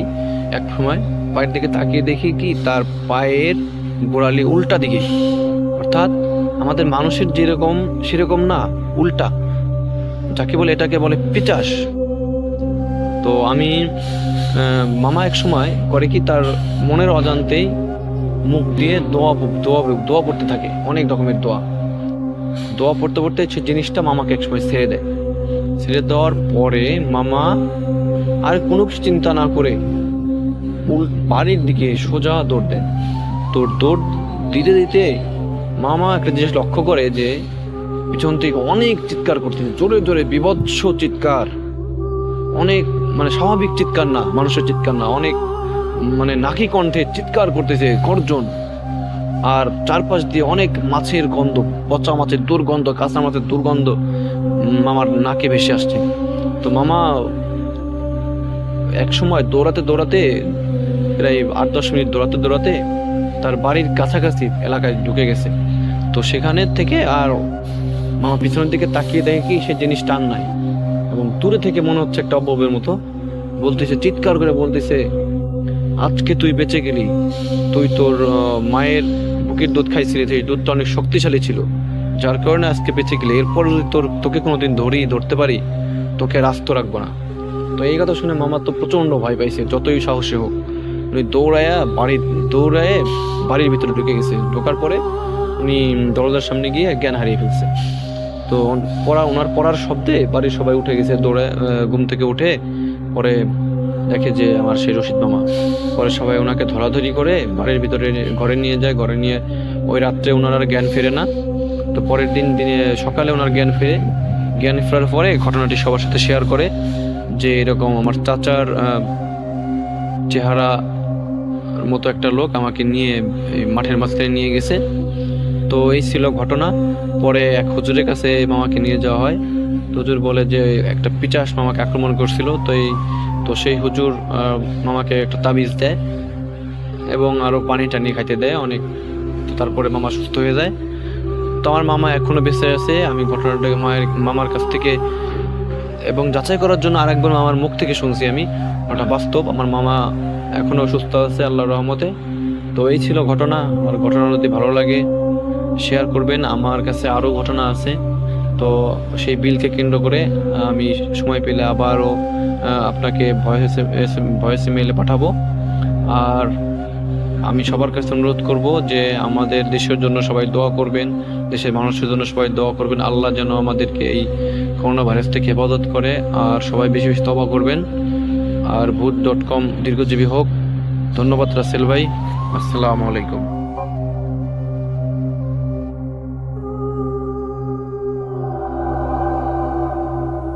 ফারনানের সাথে আমার সম্পর্ক অনেক দিনের। ফারনান আমার ছোট ভাইয়ের মতো। ভূত.com-এ আমি এখন ফারনানের একটি স্টোরি আপনাদেরকে শোনাতে চাই। ফারনানকে আপনারা হয়তো চেনেন সবাই, এবং ফারনান আমাকে ভূত.com-এ প্রথম ঘটনা পাঠালো, তাও এমন এক দুঃসময়, যে দুঃসময় আসলেই ভূত.com চালানোর জন্য আপনাদের কাছ থেকে ঘটনার সন্ধানে আমি নেমে পড়ি। এবং আপনারা অসংখ্য অডিও ক্লিপ পাঠিয়েছেন আমাকে। আশা করছি একটা একটা করে আপনাদের কাছে শোনাতে পারবো এবং প্লে করতে পারবো। এখন যে ঘটনাটি প্লে করব সেটি ফারনানের স্টোরি। এবং তার আগে আরও একবার মনে করে দিই, আমাদের ইমেল অ্যাড্রেস হচ্ছে russell.booth.com@gmail.com, which is russell.booth.com@gmail. আপনার নাম, ঠিকানা এবং ফোন নাম্বার সহ আপনার জীবনে ঘটে যাওয়া বা আপনার জানা সেরা ঘটনা লিখে পাঠিয়ে দিন আমাদের কাছে। ঘটনার শুরুতে অবশ্যই উল্লেখ করুন যে ঘটনাটি আপনি স্টুডিওতে এসে শেয়ার করতে চান নাকি আপনি চান আপনার ঘটনা আমরা পড়ে শোনাই? যারা দেশের বাইরে রয়েছেন তারা সরাসরি অডিও ক্লিপ পাঠাতে পারেন বা লিখেও পাঠাতে পারেন ঘটনাটি, এটা কমপ্লিটলি আপনার ব্যাপার। আর আমাদের একটা ফেসবুক পেজ রয়েছে www.facebook.com/russell.স্বাধীন। এছাড়াও আমাদের আরও একটা গ্রুপ রয়েছে russellbook.com, সেখানেও আপনি এসে আপনাদের কথা জানাতে পারেন। আমি চলে যাব এখন ফারনানের ঘটনায়, চলুন শুনে আসি। হ্যালো এভরিওয়ান, আমি ফারনান চৌধুরী পুরান ঢাকা থেকে বলছি। রাসেল ভাইকে অনেক থ্যাংক ইউ আমার কথা মনে করার জন্য। অনেক দিন পরে আপনাদের সাথে আজকে একটা ঘটনা শেয়ার করব, এবং ঘটনাটি এক্স্যাক্টলি আমাদের পুরনো ঢাকার। আর একটা কথা বলবো, আমি কিন্তু স্টুডিওতে আসতে পারিনি, আর স্টুডিওতে আসবো না। কারণটা হচ্ছে ঘরে বসেই আপনাদের জন্য একটি ঘটনা রেকর্ড করে পাঠাচ্ছি। আমিও ঘরে আছি, এবং আমি আশা করবো আপনারা সবাই বাসার থেকে কোথাও বের হবেন না। আমরা যেহেতু বাসায় থাকলে এই করোনা ভাইরাসটাকে প্রতিরোধ করতে পারবো, সেই জন্য আমাদের সবারই উচিত বাসায় থাকা, এবং বাসায় থেকে আপনি আপনার যে কাজগুলো আপনি করতে পারেন না যখন বিজি থাকেন, সে কাজগুলো আপনি করতে পারেন। তো যাই হোক, আজকে আপনাদের সাথে যে ঘটনাটা শেয়ার করবো সেটি আমাদের মূলত পুরনো ঢাকার একটা ঘটনা। গতকাল রাত্রে যেটা হয় যে আমি আমার মার জন্য একটা মেডিসিন কেনার জন্য আমার বাসার খুব কাছেই একটা স্টোরে যাই, এবং তখন ছিল রাত 8টা থেকে 8:30, এবং ওই সময় আমাদের পুরনো ঢাকার যে অবস্থাটা দেখলাম সেটা দেখে আমি যখন আমার বাবা মা অথবা যারা আরো বয়স্ক যারা ছিলেন, যেমন আমার নানু ছিলেন, ওনাদের কাছে যখন আগের সেই ঢাকার কথা শুনি, জনমানব শূন্য, তো সেই তখনকার কথাগুলো মনে পড়ে গেল। এরকম একটা ঘটনা আমি এর আগেও ভূতে ফেমে শেয়ার করেছি, আমাদের পুরনো ঢাকার অনেক আগের। বাট এই ঘটনাটা মোটামুটি 1-2 মাস পুরনো হবে। তো এই ঘটনায় যেটা হয় যে আমি একবার অফিস করে মানে বাসার দিকে রওনা দিব, ঠিক তখনই আমার এক ফ্রেন্ড আমাকে ফোন করে বলে যে বন্ধু তুমি আমার বাসায় একটু আসো, মানে একটু এমার্জেন্সি একটা কাজ আছে। তো আমি যেটা করি যে একদম ডাইরেক্ট ওখান থেকে অফিস থেকে ডাইরেক্ট আমার বন্ধুর যে বাসা যেটা, সেটা হচ্ছে ওর নারিন্দাতে ওর বাসা, ওখানে চলে যায়। এবং ওর বাসারটা হচ্ছে এক্স্যাক্টলি নারিন্দাতে যে একটা খ্রিশ্চান কবরস্থান আছে, অনেক বড় একটা কবরস্থান, ঠিক ওটার পিছনে কয়েকটা গলি পিছনে ওর বাসা, এবং ওর বাসার ঠিক পাশেই আরেকটা ছোট খ্রিশ্চান গ্রেভিয়ার্ড, যেটা আমি অনেক আগের থেকেই ছোটবেলা থেকেই দেখে আসতেছি, কিন্তু এক্স্যাক্টলি কখনো এটার ভিতরে ঢোকার সুযোগ পাইনি। এবং যেটা শুনেছি যে এখানে অনেক পুরনো যারা ব্রিটিশ আমলে, যারা ব্রিটিশরা যখন এখানে থাকতো, পর্তুগিজরা যখন এখানে থাকতো, তখন এই ওয়ারি নারিন্দা এখানে যখন তারা থাকতো, তখন তারা যখন মারা যেত তাদেরকে এই গ্রেভিয়ার্ডগুলোতে কবর দেওয়া হতো। এটা ঠিক আরো প্রায় 200-300 বছর আগের পুরনো একটা গ্রেভিয়ার্ড, এবং এটা ওর বাসার পাশে আর একটা ছোট, খুব একটা বড় না, কিন্তু এটার যে মেইন গেটটা সেটা কিন্তু সবসময় লাগানো থাকে, মানে এটার ভিতরে আসলে কখনো আমি কাউকে যেতে দেখিনি আসলে। তো আমি আমার বন্ধুর বাসায় গেলাম, এবং ওর বাসায় যাওয়ার পর যেটা হলো যে ওর বাসা কিন্তু অনেক পুরনো, এরকমই প্রায় 100 বছর তো মিনিমাম হবেই, অনেক পুরনো জীর্ণশীর্ণ একটা বাসা, কিন্তু অনেক সুন্দর আর অনেক বড় বাসাটা। এবং ওর বাসার যখন আপনি সিঁড়ি দিয়ে উপরের দিকে উঠবেন, তখন ঠিক ওই ছোট ছোট যে পুরোনো দিনের যে উইন্ডোগুলো, সেখান থেকে আপনি সেই কবরস্থানটাকে দেখতে পারবেন, এরকম। তো খুব সুন্দর একটা বাসা। তো বাসায় যাওয়ার পর আমাকে যেটা বলে, এক্স্যাক্টলি ওর বাসায় ওর মানে বড় অপুর একটা বিবাহ অনুষ্ঠান সামনে থাকার কারণে ও আমাকে ওর বাসায় ডাকে, মানে প্ল্যানিং এর জন্য যে কি করব, কিভাবে করা যায়, এ ধরনের ইনভাইটেশন সবকিছু মিলিয়ে। তো আমাকে যেটা বলে যে বন্ধু চলো আমরা ছাদে যেয়ে বসে কথা বলি। তো ছাদে যখন গেলাম, তো ছাদের বর্ণনাটা একটু দিব। ছাদটা অনেক বড় আসলে, মানে অনেকটা ট্রায়াঙ্গেল শেপের ওদের বাসাটা, এবং মোটামুটি ভালোই বড়। দুই দিকে গাছ আর একদিকে হচ্ছে কবরস্থান, ওই সাইডটাতে কোনো বাসা নেই। তো তো ওই কবরস্থানটা মানে যে খ্রিস্টান যে গ্রেভিয়ার্ডটা ওইটা ছাদে গেলে খুব ভালো মতো এটা দেখা যায় ভিতরের ইয়াগুলো, কিন্তু যেহেতু অন্ধকার ছিল এবং তখন ছিল রাত 9টা হবে মিনিমাম, এরকম 9টা 9:30, তো খুব একটা দেখা যাচ্ছিল না। তো আমরা যে সাইডটাতে বসলাম ছাদের ঠিক ওখান থেকে ডাইরেক্ট গ্রেভিয়ার্ডটা দেখা যায় এবং ওই জায়গাটা একদম নিরিবিরি বলা যায়। এবং ওদের ছাদের একটা জায়গায় যেটা ছিল যে আমরা যেমন অনেক সময় পাবলিক টয়লেট দেখি না, যে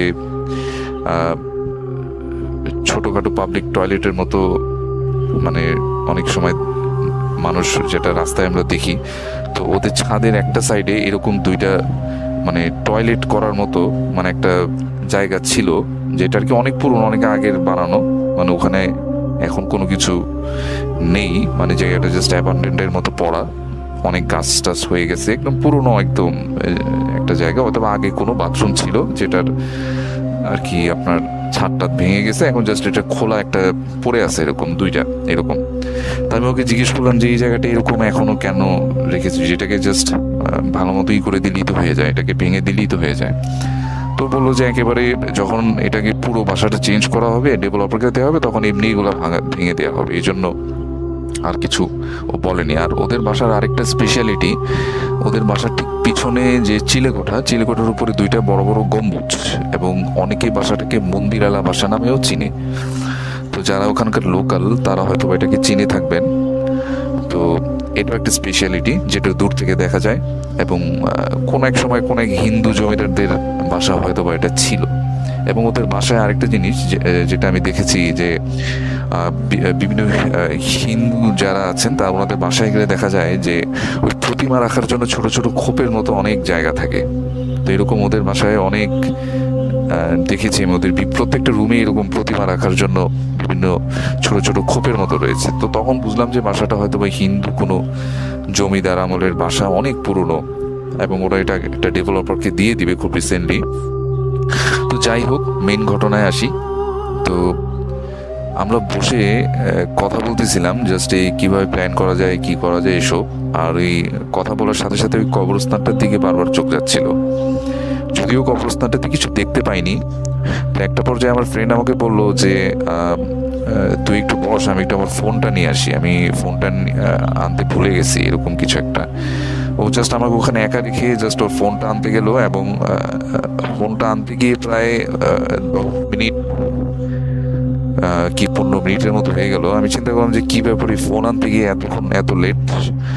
আর জায়গাটা যথেষ্ট স্পুকি ছিল, এবং আমার কেন জানি ছাদটাতে যাওয়ার সাথে সাথে কিছু স্মেল আমি পাই, যেটা হচ্ছে ভেজা মাটির গন্ধ যেরকম না, ঠিক এরকম স্মেল আমি পেতে থাকি। এবং আমি আগেও শুনেছি অনেকের কাছ থেকে যে এরকম ভেজা মাটির গন্ধ, তারপরে মাংসের গন্ধ, পচা মাংসের গন্ধ, এগুলো আসলে খুব একটা ভালো সিমটম না। আসলে আশেপাশে যদি কোনো অশরীরী কিছু থাকে তখন এই ধরনের স্মেলগুলা পাওয়া যায়। এগুলো আমি আমার বাবার কাছ থেকেও শুনেছি, এবং আমাদের বাসা যেটা পুরোনো থাকে সেখানেও আমি আগে যখন পুরোনো বাসা ছিল তখন ছাদে গেলে এরকম স্মেল পেতাম।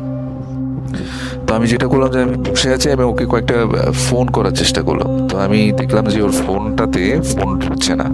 আমি চিন্তা করলাম আচ্ছা যাই হোক, আমি ছাদটা ক্রস করে মানে নিচের দিকে ওদের রুমেই যাই, কারণ হয়তো বা কোনো কাজে বিজি হয়ে পড়ছে। তো আমি যখন ছাদের যেখানে জায়গাটায় বসেছিলাম ঠিক কবরস্থানের উল্টা পাশের ওই ছাদের যে সাইডটাতে, ওখান থেকে হেঁটে ওই যে টয়লেটের মতো যে বললাম টয়লেটের মতো ওইখান থেকে ক্রস করব, ঠিক ওখানে আমি দেখি যে আমার ফ্রেন্ড ওখানে দাঁড়ানো, এবং কিছু একটা ও করতেছে ওই টয়লেটের ওখানে যেয়েও কিছু একটা করতেছে। আই থিঙ্ক আমি নিজেও অবাক হয়ে গেলাম যে ও এটা কি করতেছে আসলে, মানে ইজ দ্যাট পসিবল। মানে আমি ওরা বললাম যে তুই এগুলো মানে এখানে কেন করতেছিস, টয়লেটে যা, মানে ওইখানে দাঁড়ায় কিছু একটা করতেছে এরকম কিছু একটা। তা আমি নিজেও থেকে ভয় পেয়ে গেছি যে এটা কি করতেছে, ওর নিজের বাসায়, এটা একটা অ্যাবান্ডেন্ট টয়লেট, তাই না এরকম। তো আমি ওকে জাস্ট পিছন দিক দিয়ে একটা জাস্ট ধাক্কা দিছি, যে ওর চেহারাটা তখন দেখা যাচ্ছিল না, অন্ধকার ছিল, ছাদে কোনো লাইটও ছিল না। জাস্ট ওকে জাস্ট আমি একটা টাচের মতো করছি। জাস্ট টাচ করার সাথে সাথে আমার কাছে মনে হচ্ছে যে আমি একটা ঠান্ডা কিছু একটা, ফ্রিজ থেকে যখন মাংস বের করলে দেখবেন যে খুব ঠান্ডা থাকে, ঠিক ওরকম কোনো কিছু মাংসের তলার দিকে আমি টাচ করলাম, এরকম কিছু একটা। তো সাথে সাথে আমার মানে একটু ভয় ভয় লেগে গেল যে এটা আমি কি টাচ করলাম আসলে। আমি জাস্ট তখন সাথে সাথে ওর সাথে কোনো কথা না বলে মানে জাস্ট ওই জিনিসটাকে ভালো মতো মানে ওটা কি আমার ফ্রেন্ডই ছিল না কি ছিল আমি আসলে জানি না। জাস্ট আমার কাছে মনে হচ্ছিল যে আমার ফ্রেন্ডেরই পিছনের দিকটা জাস্ট মানে ওর শোল্ডারটা আমি টাচ করেছি, এবং ও কাপড় মানে টি শার্ট পরা ছিল, যে টি শার্টটা পরেও আমার সামনে বসা ছিল ঠিক সেই টি শার্টটা। আমি তখনই শিওর ছিলাম যে ও আমার ফ্রেন্ডই। তা আমি ওকে টাচ করার সাথে সাথে বুঝলাম যে এটা আসলে মেবি অন্য কিছু হবে, এবং সাথে সাথে আমি ওখান থেকে ধরে যেটা করি যে ওই জায়গাটা লিভ করার চেষ্টা করি এবং নিচের দিকে চলে আসি। এবং নিচে এসে সাথে সাথে আমার ফার্স্টে যে ইয়াটা পড়ে যে আন্টি যে আছেন, আন্টির সাথে দেখা হয়। আন্টিকে বলি যে আন্টি আমার ও কোথায়, আমার ফ্রেন্ডের নামটা আমি বলছি না। তখন উনি আমাকে বলেন যে ও তো টয়লেটে। তখন আমি বললাম যে টয়লেটে কোথায়, টয়লেটে? তো দেখলাম যে হ্যাঁ আসলেই যে ওদের যে করিডোরের পাশে যে ওদের যে পার্সোনাল যে টয়লেট, সেই টয়লেট থেকে ও বের হলো। এবং ও টয়লেট থেকে বের হতে সাথে আমি ওরে বললাম যে তুই মানে এত তাড়াতাড়ি উপর থেকে আসলি কিভাবে, আর উপরে তুই মানে কি করতেছিলি? তখন আমি বললো যে আমি তো উপরে তো যাইনি, আমি তো জাস্ট আমার ফোনটা নিতে নিচে আসছিলাম, আসার পর একটু টয়লেটে গেলাম, এই জন্য লেট হয়ে গেল। তো আমি তখন ওকে আমি খুব মানে অবাক হয়ে গেলাম যে এটা আসলে এরকম আসলে কি হলো, এটা আসলে এটা কি ছিল আসলে। তখন ওকে আমি সব ঘটনা বললাম এবং ওকে নিয়ে ছাদে গেলাম, দেখলাম যে না ওই জায়গাটা ওরকম স্পুকি, জাস্ট কিছু ঝোপের মতো এখানে ছোট ছোট গাছের মতো হয়ে আছে, জাস্ট জায়গাটা অ্যাবান্ডন ওরকমই পড়ে আছে। এবং ও আমাকে বললো যে আসলে কি দেখলি এরকম, আমি আসলে বলতে পারবো না কি, তবে আমার মা আন্টি যেটা বললেন যে অনেক পুরনো বাসা তো এই সাইড মানে এইখানে যেটা হয় যে এশার পর আসলে এশার নামাজের এশার আজান হয়ে যাওয়ার পর তারা ছাদে খুব একটা উঠে না, কারণ তারা আগে থেকেই জানতো, তারা যখন ছোট ছিল এই বাসাতেই তারা ছোট থেকে বড় হয়েছে, তারা তাদের যে পূর্বপুরুষ যারা ছিলেন তারা বলতেন যে এশার নামাজের পরে কখনো ছাদে উঠবা না, জিনিসটা ভালো না। তবে এখনকার আমরা মডার্ন যুগে এই জিনিসগুলো বিশ্বাস করি না। তারপরেও আন্টি আমাকে বললেন যে হয়তোবা তুমি কিছু একটা দেখেছো, আর এখানে যে পাশে যে অ্যাবান্ডন যে কবরস্থান এটাও খুব ভালো না, এখানে অনেক ব্রিটিশদের কবর, অনেক যারা ব্রিটিশ ছিলেন, পর্তুগিজ ছিলেন, অনেকে 200 বছর আগে 150 বছর আগে মারা গিয়েছেন, ওদের কবর আছে। তো জায়গাটা স্পুকি, জায়গাটা ভালো না আসলে। মানে আমরা নিজেরাও বিল্ডিংটাকে ভেঙে নতুন একটা বিল্ডিং করবো ডেভেলপারকে দিয়ে, তো জিনিসটা আসলে স্পুকি ছিল। এবং আমার লাইফে যে ভৌতিক এক্সপিরিয়েন্সগুলো হয়েছে এর মধ্যে this is one of the new and one of the best, এবং এটা আমি সব থেকে কাছ থেকে দেখেছি।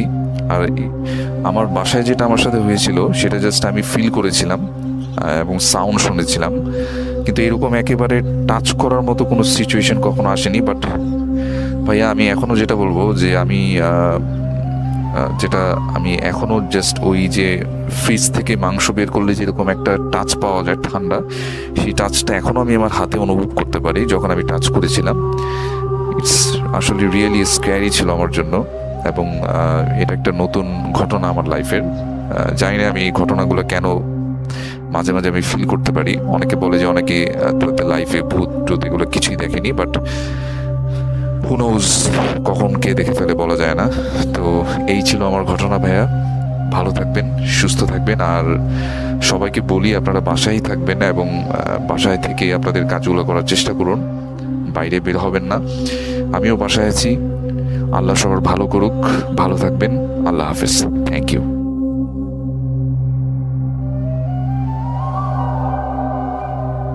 আরও একবার আপনাদের সবাইকে স্বাগত জানাচ্ছি, আমি রাসেল, শুনছেন ভূত.com, এবং আজকের এই এপিসোডটা খুবই অদ্ভুত একটা এপিসোড। আপনাদের শুরুতেই বলেছি, আরও একবার তারপরেও জানিয়ে দিই, আর সেটি হচ্ছে আজকের এই এপিসোডটি মূলত আমি বাসায় বসে করছি, এবং আমার যে ছোট্ট সেট আপ সেটা থেকে করছি, এবং আমাদের যা ভুল ত্রুটি হচ্ছে সেটা আপনারা আশা করব মাফ করে দেবেন। আমাদের এই করোনা পরিস্থিতির কারণে এই লকডাউনের সময়টা আমরা বলেছিলাম যে ঘরে বসে থেকে আপনারা আপনাদের যে ঘটনাগুলো রয়েছে সেই ঘটনাগুলো রেকর্ড করে আমাদের কাছে পাঠিয়ে দিন, কারণ স্টুডিওতে এখন কাউকে ডাকতে পারছি না। আমরা চমৎকারভাবে আপনাদের কাছ থেকে সাড়া পেয়েছি এবং আশা করছি ভবিষ্যতেও পাবো, এবং এই আপনাদের যে এই মানে আমাদের প্রতি যে সহযোগিতা এইটা আশা করছি যে অব্যাহত থাকবে। তো যাই হোক, আমি আশা করব যে এখন যেটা আমি করতে চাই সেটা হচ্ছে যে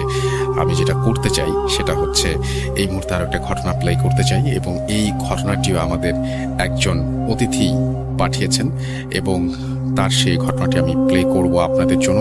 ও ঘটনাটি এসছে বাহরাইন থেকে। আশা করছি যে এই ঘটনাটি আপনার ভালো লাগবে। এবং আমি বলেছিলাম যে ভূত.com-এর যারা লিসেনার তারা যদি ভয় পান তাহলে অকারণে করোনাকে ভয় পাবেন না, আতঙ্কিত হবেন না, কারণ আতঙ্কিত হলে মানুষ ভুল বেশি করে।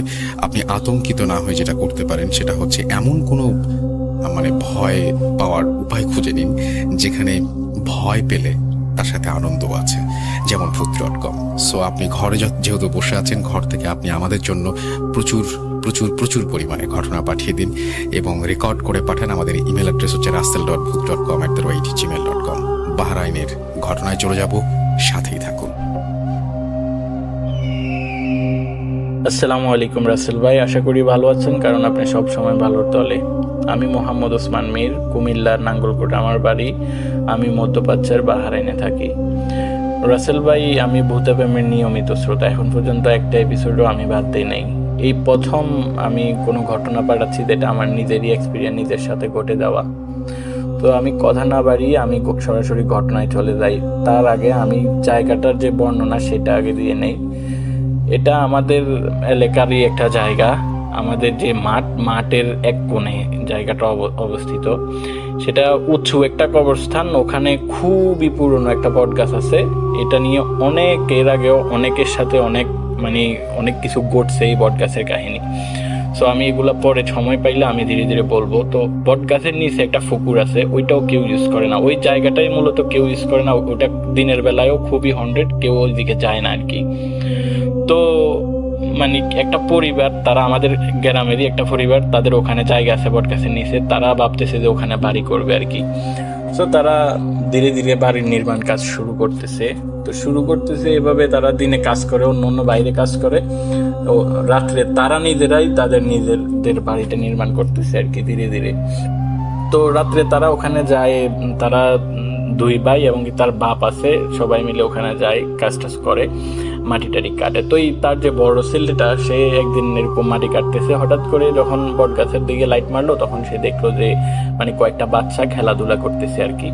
তো সে এটা দেখার সাথে সাথে তার বাবাকে বাইকে ডাক দিয়ে দেখায়। পরবর্তীতে তারা সবাই তো এরপরেও তারা এটা কোনোভাবেই মাথায় নেয় নাই, এটা তারা একসময় ভুলে গেছিল। পরে তারা সম্পূর্ণ ঘর দেওয়া কমপ্লিট করার পরে তারা ওখানে থাকতে শুরু করলো। তো প্রতিদিন রাত্রে তাদের সাথে কিছু না কিছু করতেছে, তাদেরকে স্বপ্নে দেখাচ্ছে যে এখান থেকে চলে যাইতে, তাদের অসুবিধা হচ্ছে এখানে বাড়ি করাতে, খুবই অবস্থা খারাপ। এরপরে প্রতি রাত্রে তাদের ঘরের চালায় ঢিল মারা হচ্ছে, বাচ্চার কান্নার আওয়াজ শুনতে পাইতেছে। এরপরেও তারা এখান থেকে যাচ্ছে না আর কি। তো এর কয়েক মাস পরেই তার যে ছেলেটা, ওখানে ফরিদিক্ত একটা টয়লেট আছে বট গাছের থেকে একটু দূরেই, এটা কেউ ইউজ করে না আর কি। এটার দরজা নাই, কেউ ইউজ করে না, ফরিদিক্ত একটা টয়লেট আর কি।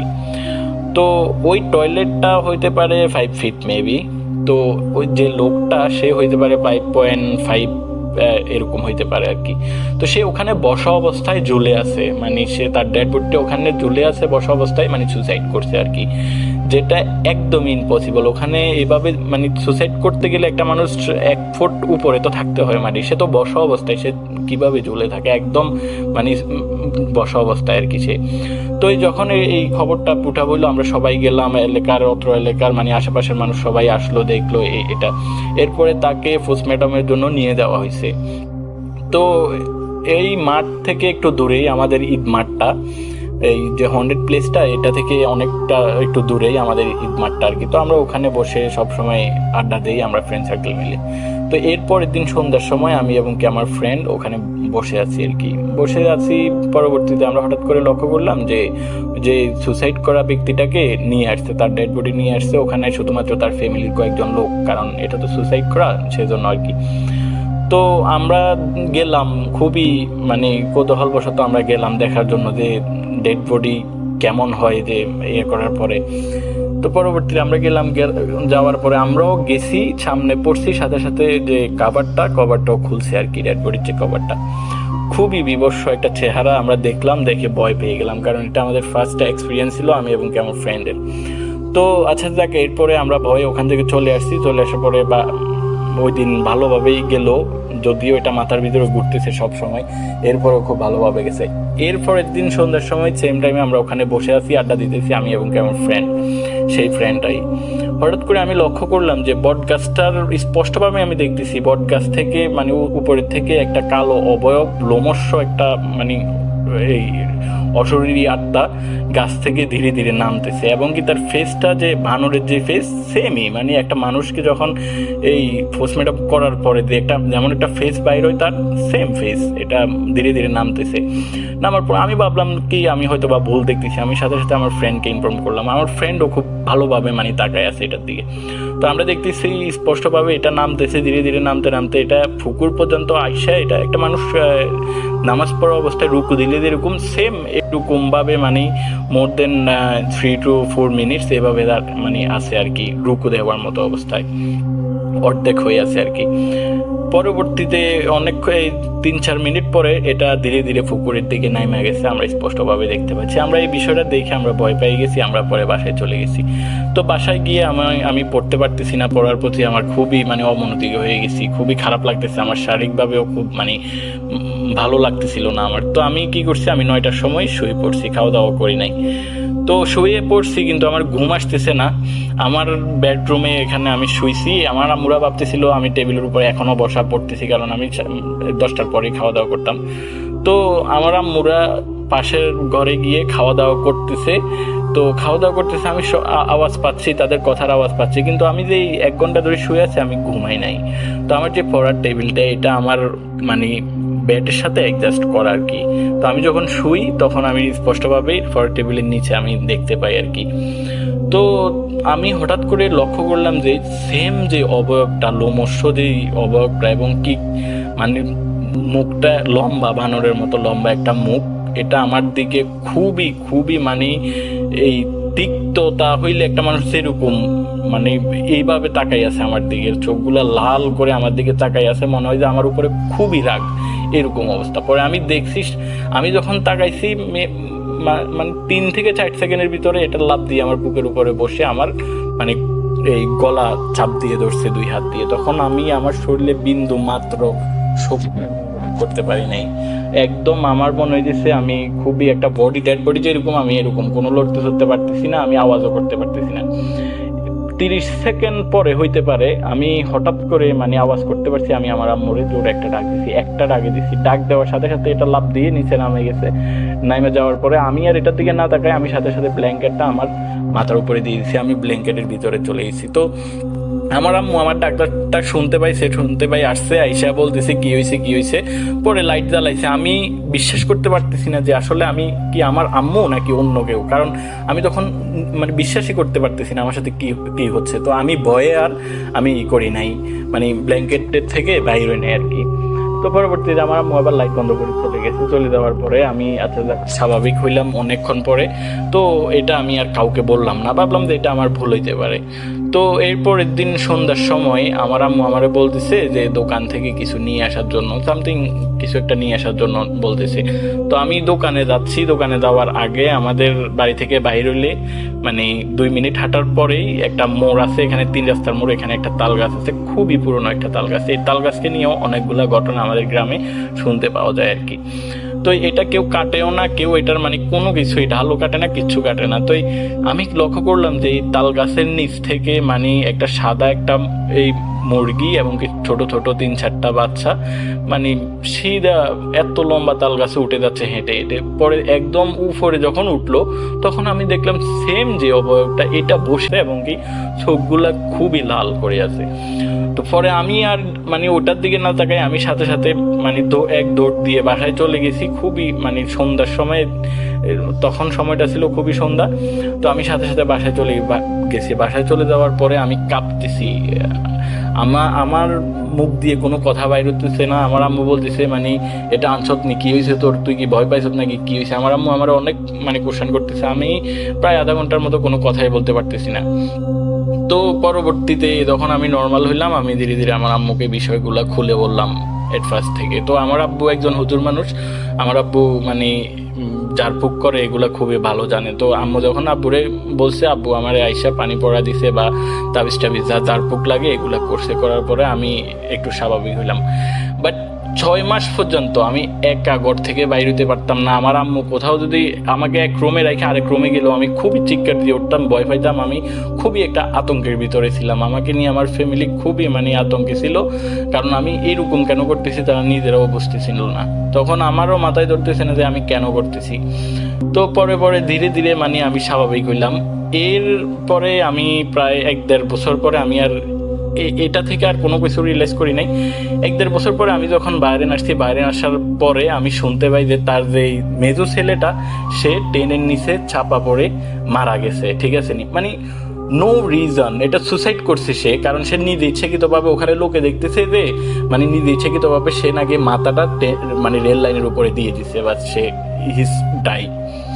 তো এরপরে কয়েক মাস পরে তার যে একটা মেয়ে ছিল, সেই মেয়েটা বিষ খাইছে, বিষ খাই সুসাইড করছে।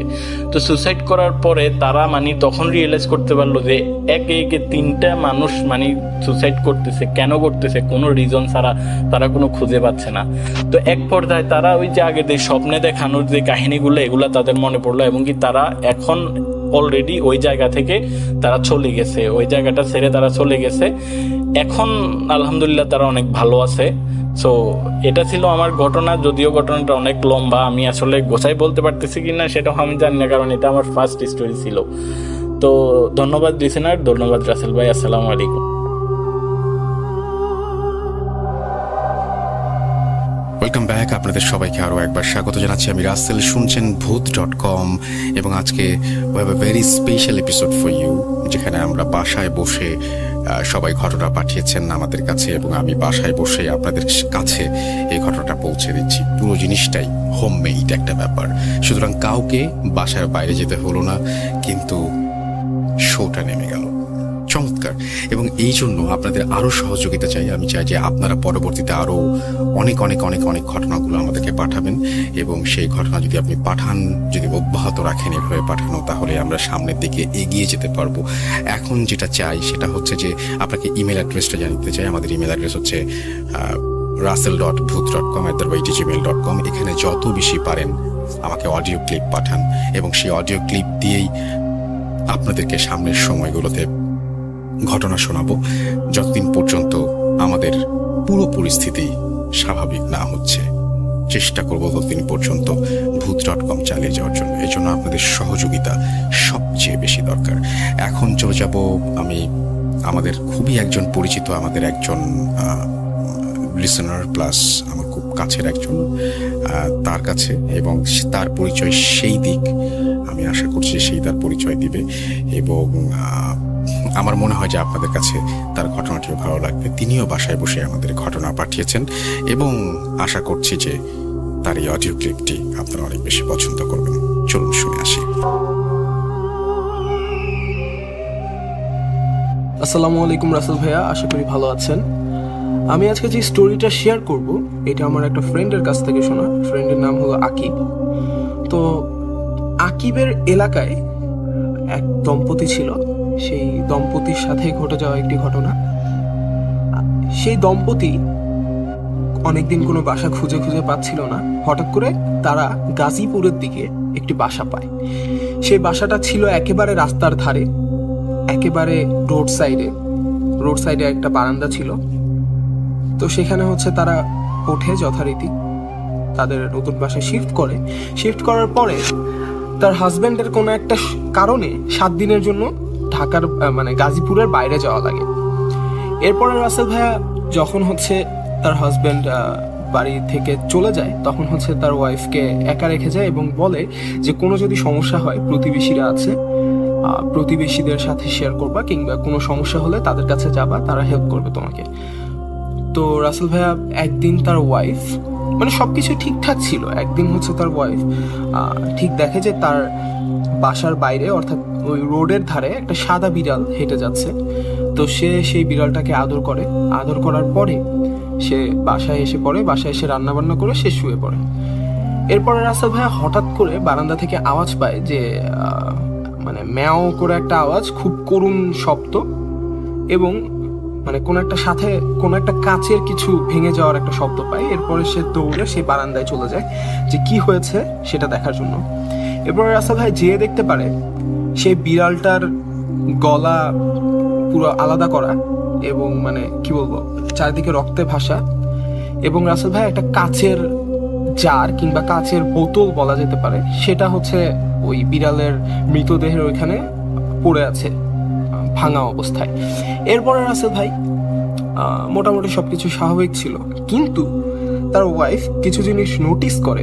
প্রত্যেকদিন রাত্রেবেলা কেউ হয়তো হঠাৎ করে কিচেনে কাজ করছে কিংবা এই টাইপের সাউন্ড পাচ্ছে, কিংবা কেউ ওয়াশরুমে যাচ্ছে, ওয়াশরুমে যেয়ে ট্যাপ ছেড়ে দিচ্ছে, কিংবা কেউ অন্য রুমে সাউন্ড করছে, আবার মাঝে মাঝে বাচ্চার আওয়াজ, বিভিন্ন ধরনের সাউন্ড সে শুনতে পেত। প্রথম দিকে রাসেল ভাই সে মনে করতো যে সে বিভিন্ন ধরনের ভূতের স্টোরি পড়ে কিংবা এই টাইপের অনেক কিছু সে অবজার্ভ করে, যার কারণে মানে হয়তো বা এই টাইপের কোনো হ্যালুসিনেশন কিংবা এই টাইপের কোনো সমস্যা হতে পারে তার সাথে। কিন্তু রাসেল ভাই একদিন সে কোনো একটা কারণে ওই যখন সাউন্ডটা পায় সে সাহস করে রান্নাঘরে যায়।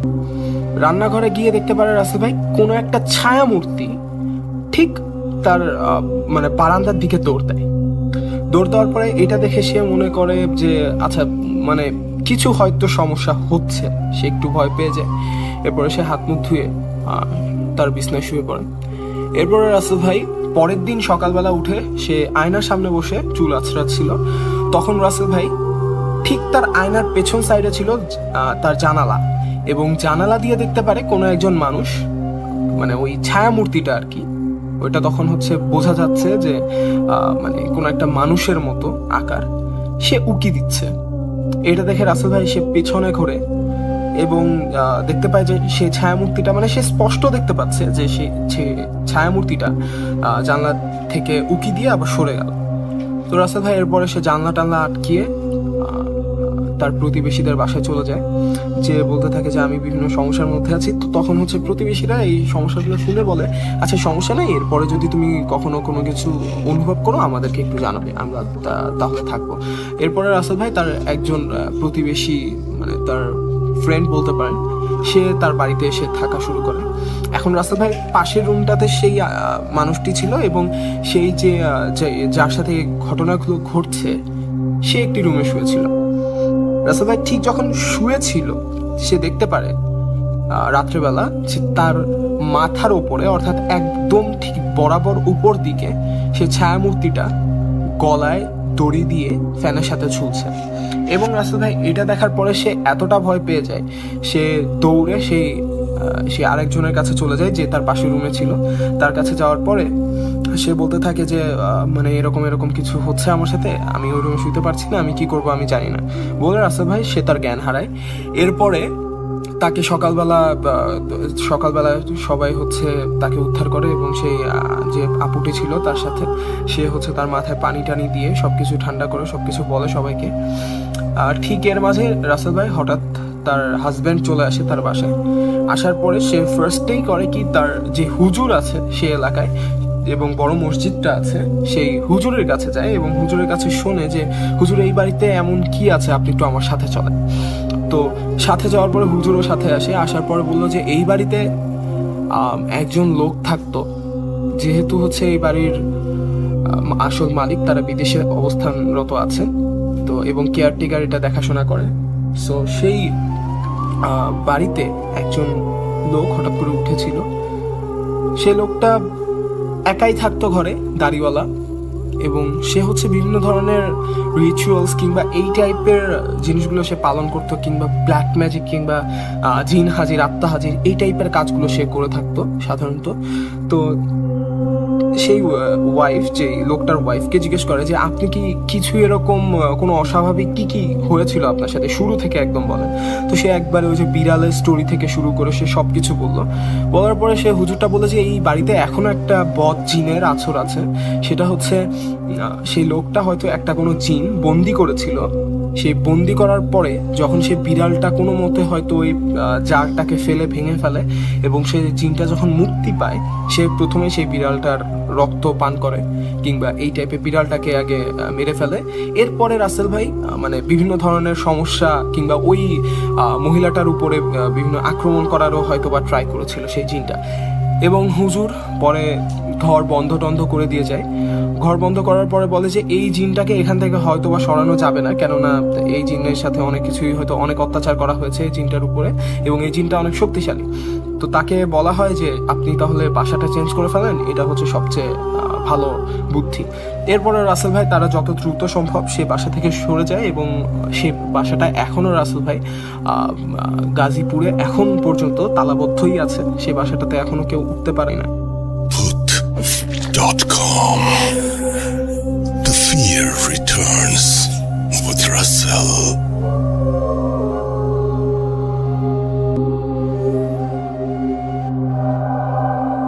আরও একবার আপনাদের সবাইকে স্বাগত জানাচ্ছি। আমি রাসেল। আজকে দেখতে দেখতে আমাদের যে এপিসোডটা সেই এপিসোডটা শেষ হয়ে গেল, কিন্তু এই এপিসোডে চমৎকার কিছু স্মৃতি থেকে গেল। আমাদের ভূত.com-এর প্রথম একটি এপিসোড, যে এপিসোডটি আমরা বাসায় বসে সবাই করতে পেরেছি, এবং আমরা বাসার বাইরে না গিয়ে আমরা নিরাপদে থেকে আমরা আমাদের নিজেদের জায়গায় থেকে আমরা এরকম একটি এপিসোড আপনাদের উপহার দিতে পেরেছি। আমাদের চারিদিকে হয়তো এখন দুঃসময়, আর দুঃসময়েই আমরা সবচেয়ে বেশি ভুল করি। সুতরাং মাথা রাখতে হবে ঠান্ডা এবং হৃদয় রাখতে হবে উষ্ণ। আমরা পরস্পরের প্রতি যেভাবে এগিয়ে যাব, সহযোগিতার হাত বাড়িয়ে দেব, ঠিক একইভাবে আমরা আমাদের নিজেদের খেয়াল রাখব। যে নিজেকে ভালোবাসে সে অন্যকে ভালোবাসে, যে অন্যকে ভালোবাসে সে পুরো দেশের মানুষকে ভালোবাসে। আমার কাছে তাই মনে হয়। সুতরাং আপনি আপনার সহযোগিতার হাত বাড়িয়ে দেবেন আপনার চারপাশের মানুষগুলোর প্রতি। এবং আমি যেটা বলেছি যে ভূত.com-এর মাধ্যমে বাংলাদেশের বিভিন্ন জায়গায়, শুধু বলবো না, পৃথিবীর বিভিন্ন জায়গায় যারা আছেন, আপনাদের চারপাশের মানুষগুলোকে আপনারা সহযোগিতা করুন। এবং আপনাদের সাথে আমি সব সময় আছি। আমার কাছে যে ধরনের সহযোগিতা আপনারা চান সেই ধরনের সহযোগিতা আপনারা পেতে পারেন। আপনাদের চারপাশের মানুষ, যেই মানুষটি আপনার বাসার ড্রাইভার ছিলেন, যেই মানুষটি আপনাকে প্রতিদিন রিকশায় করে, সেই মানুষটি আপনার বাসায় গৃহকর্মী হিসেবে কাজ করতে আসতেন, সেই সমস্ত মানুষকে আপনি সাহায্য করুন যতটা পারেন। একেবারেই লজ্জা করবেন না আপনার ক্ষমতা নিয়ে বা আপনার কতটুকু দেবার আছে সেটা নিয়ে। আপনি যা দেবেন সেটাই তার দরকার। এবং চারপাশের মানুষগুলোকে যদি আমরা সহযোগিতার হাত না বাড়াই, তাহলে এভাবে একা বাঁচার মধ্যে কোনো আনন্দ নেই। বাঁচতে হয় সবাইকে নিয়ে। এই দেখেন, পুরো পৃথিবী এখন এক হয়ে যাচ্ছে, এবং এই যে পুরো পৃথিবীর মানুষ যখন খারাপ থাকে, আমরা তো পৃথিবীরই বাসিন্দা, আমাদের কিন্তু খারাপ লাগে, আমাদের হৃদয় কাঁদে, আমাদের মন খারাপ হয়। এই দুঃসময় চলে যাবে, আমরা সবাই আবার একটা সুস্থ পৃথিবী পাবো। সেই সুস্থ পৃথিবীর জন্য আমাদের চিন্তাগুলোকেও সুস্থ করাটা খুব বেশি জরুরি। আমাদের মধ্যে একাত্মবোধ যদি না থাকে, সহানুভূতি যদি না থাকে, তাহলে কি লাভ হলো আমাদের এই জীবনের? আমার মনে হয় আমরা চারপাশের মানুষগুলোকে দেখব, সেই সাথে বিধিনিষেধগুলো মেনে চলবো। হাত ধোবো বারবার, চোখে হাত দেবো না, নাকে হাত দেবো না, মুখে হাত দেবো না, এবং সামাজিক দূরত্ব বজিয়ে রাখবো। আর মনে রাখবো আমাদের ইমেল অ্যাড্রেসটি russell.booth.com@gmail.com। অডিও ক্লিপ পাঠাতে একেবারেই ভুলবো না, যদি ভূত.com সামনের দিকে এগিয়ে নিতে চাই তাহলে। আর সেই সাথে সবার সুস্থতা কামনা করছি। ফিরে আসবো আবারও আগামী শুক্রবারে। সেই পর্যন্ত সবাই ভালো থাকুন, সুস্থ থাকুন, এবং আপনাকে বলবো ভূত.com-এর সাথেই থাকুন। Tata. Spirit, be here with me.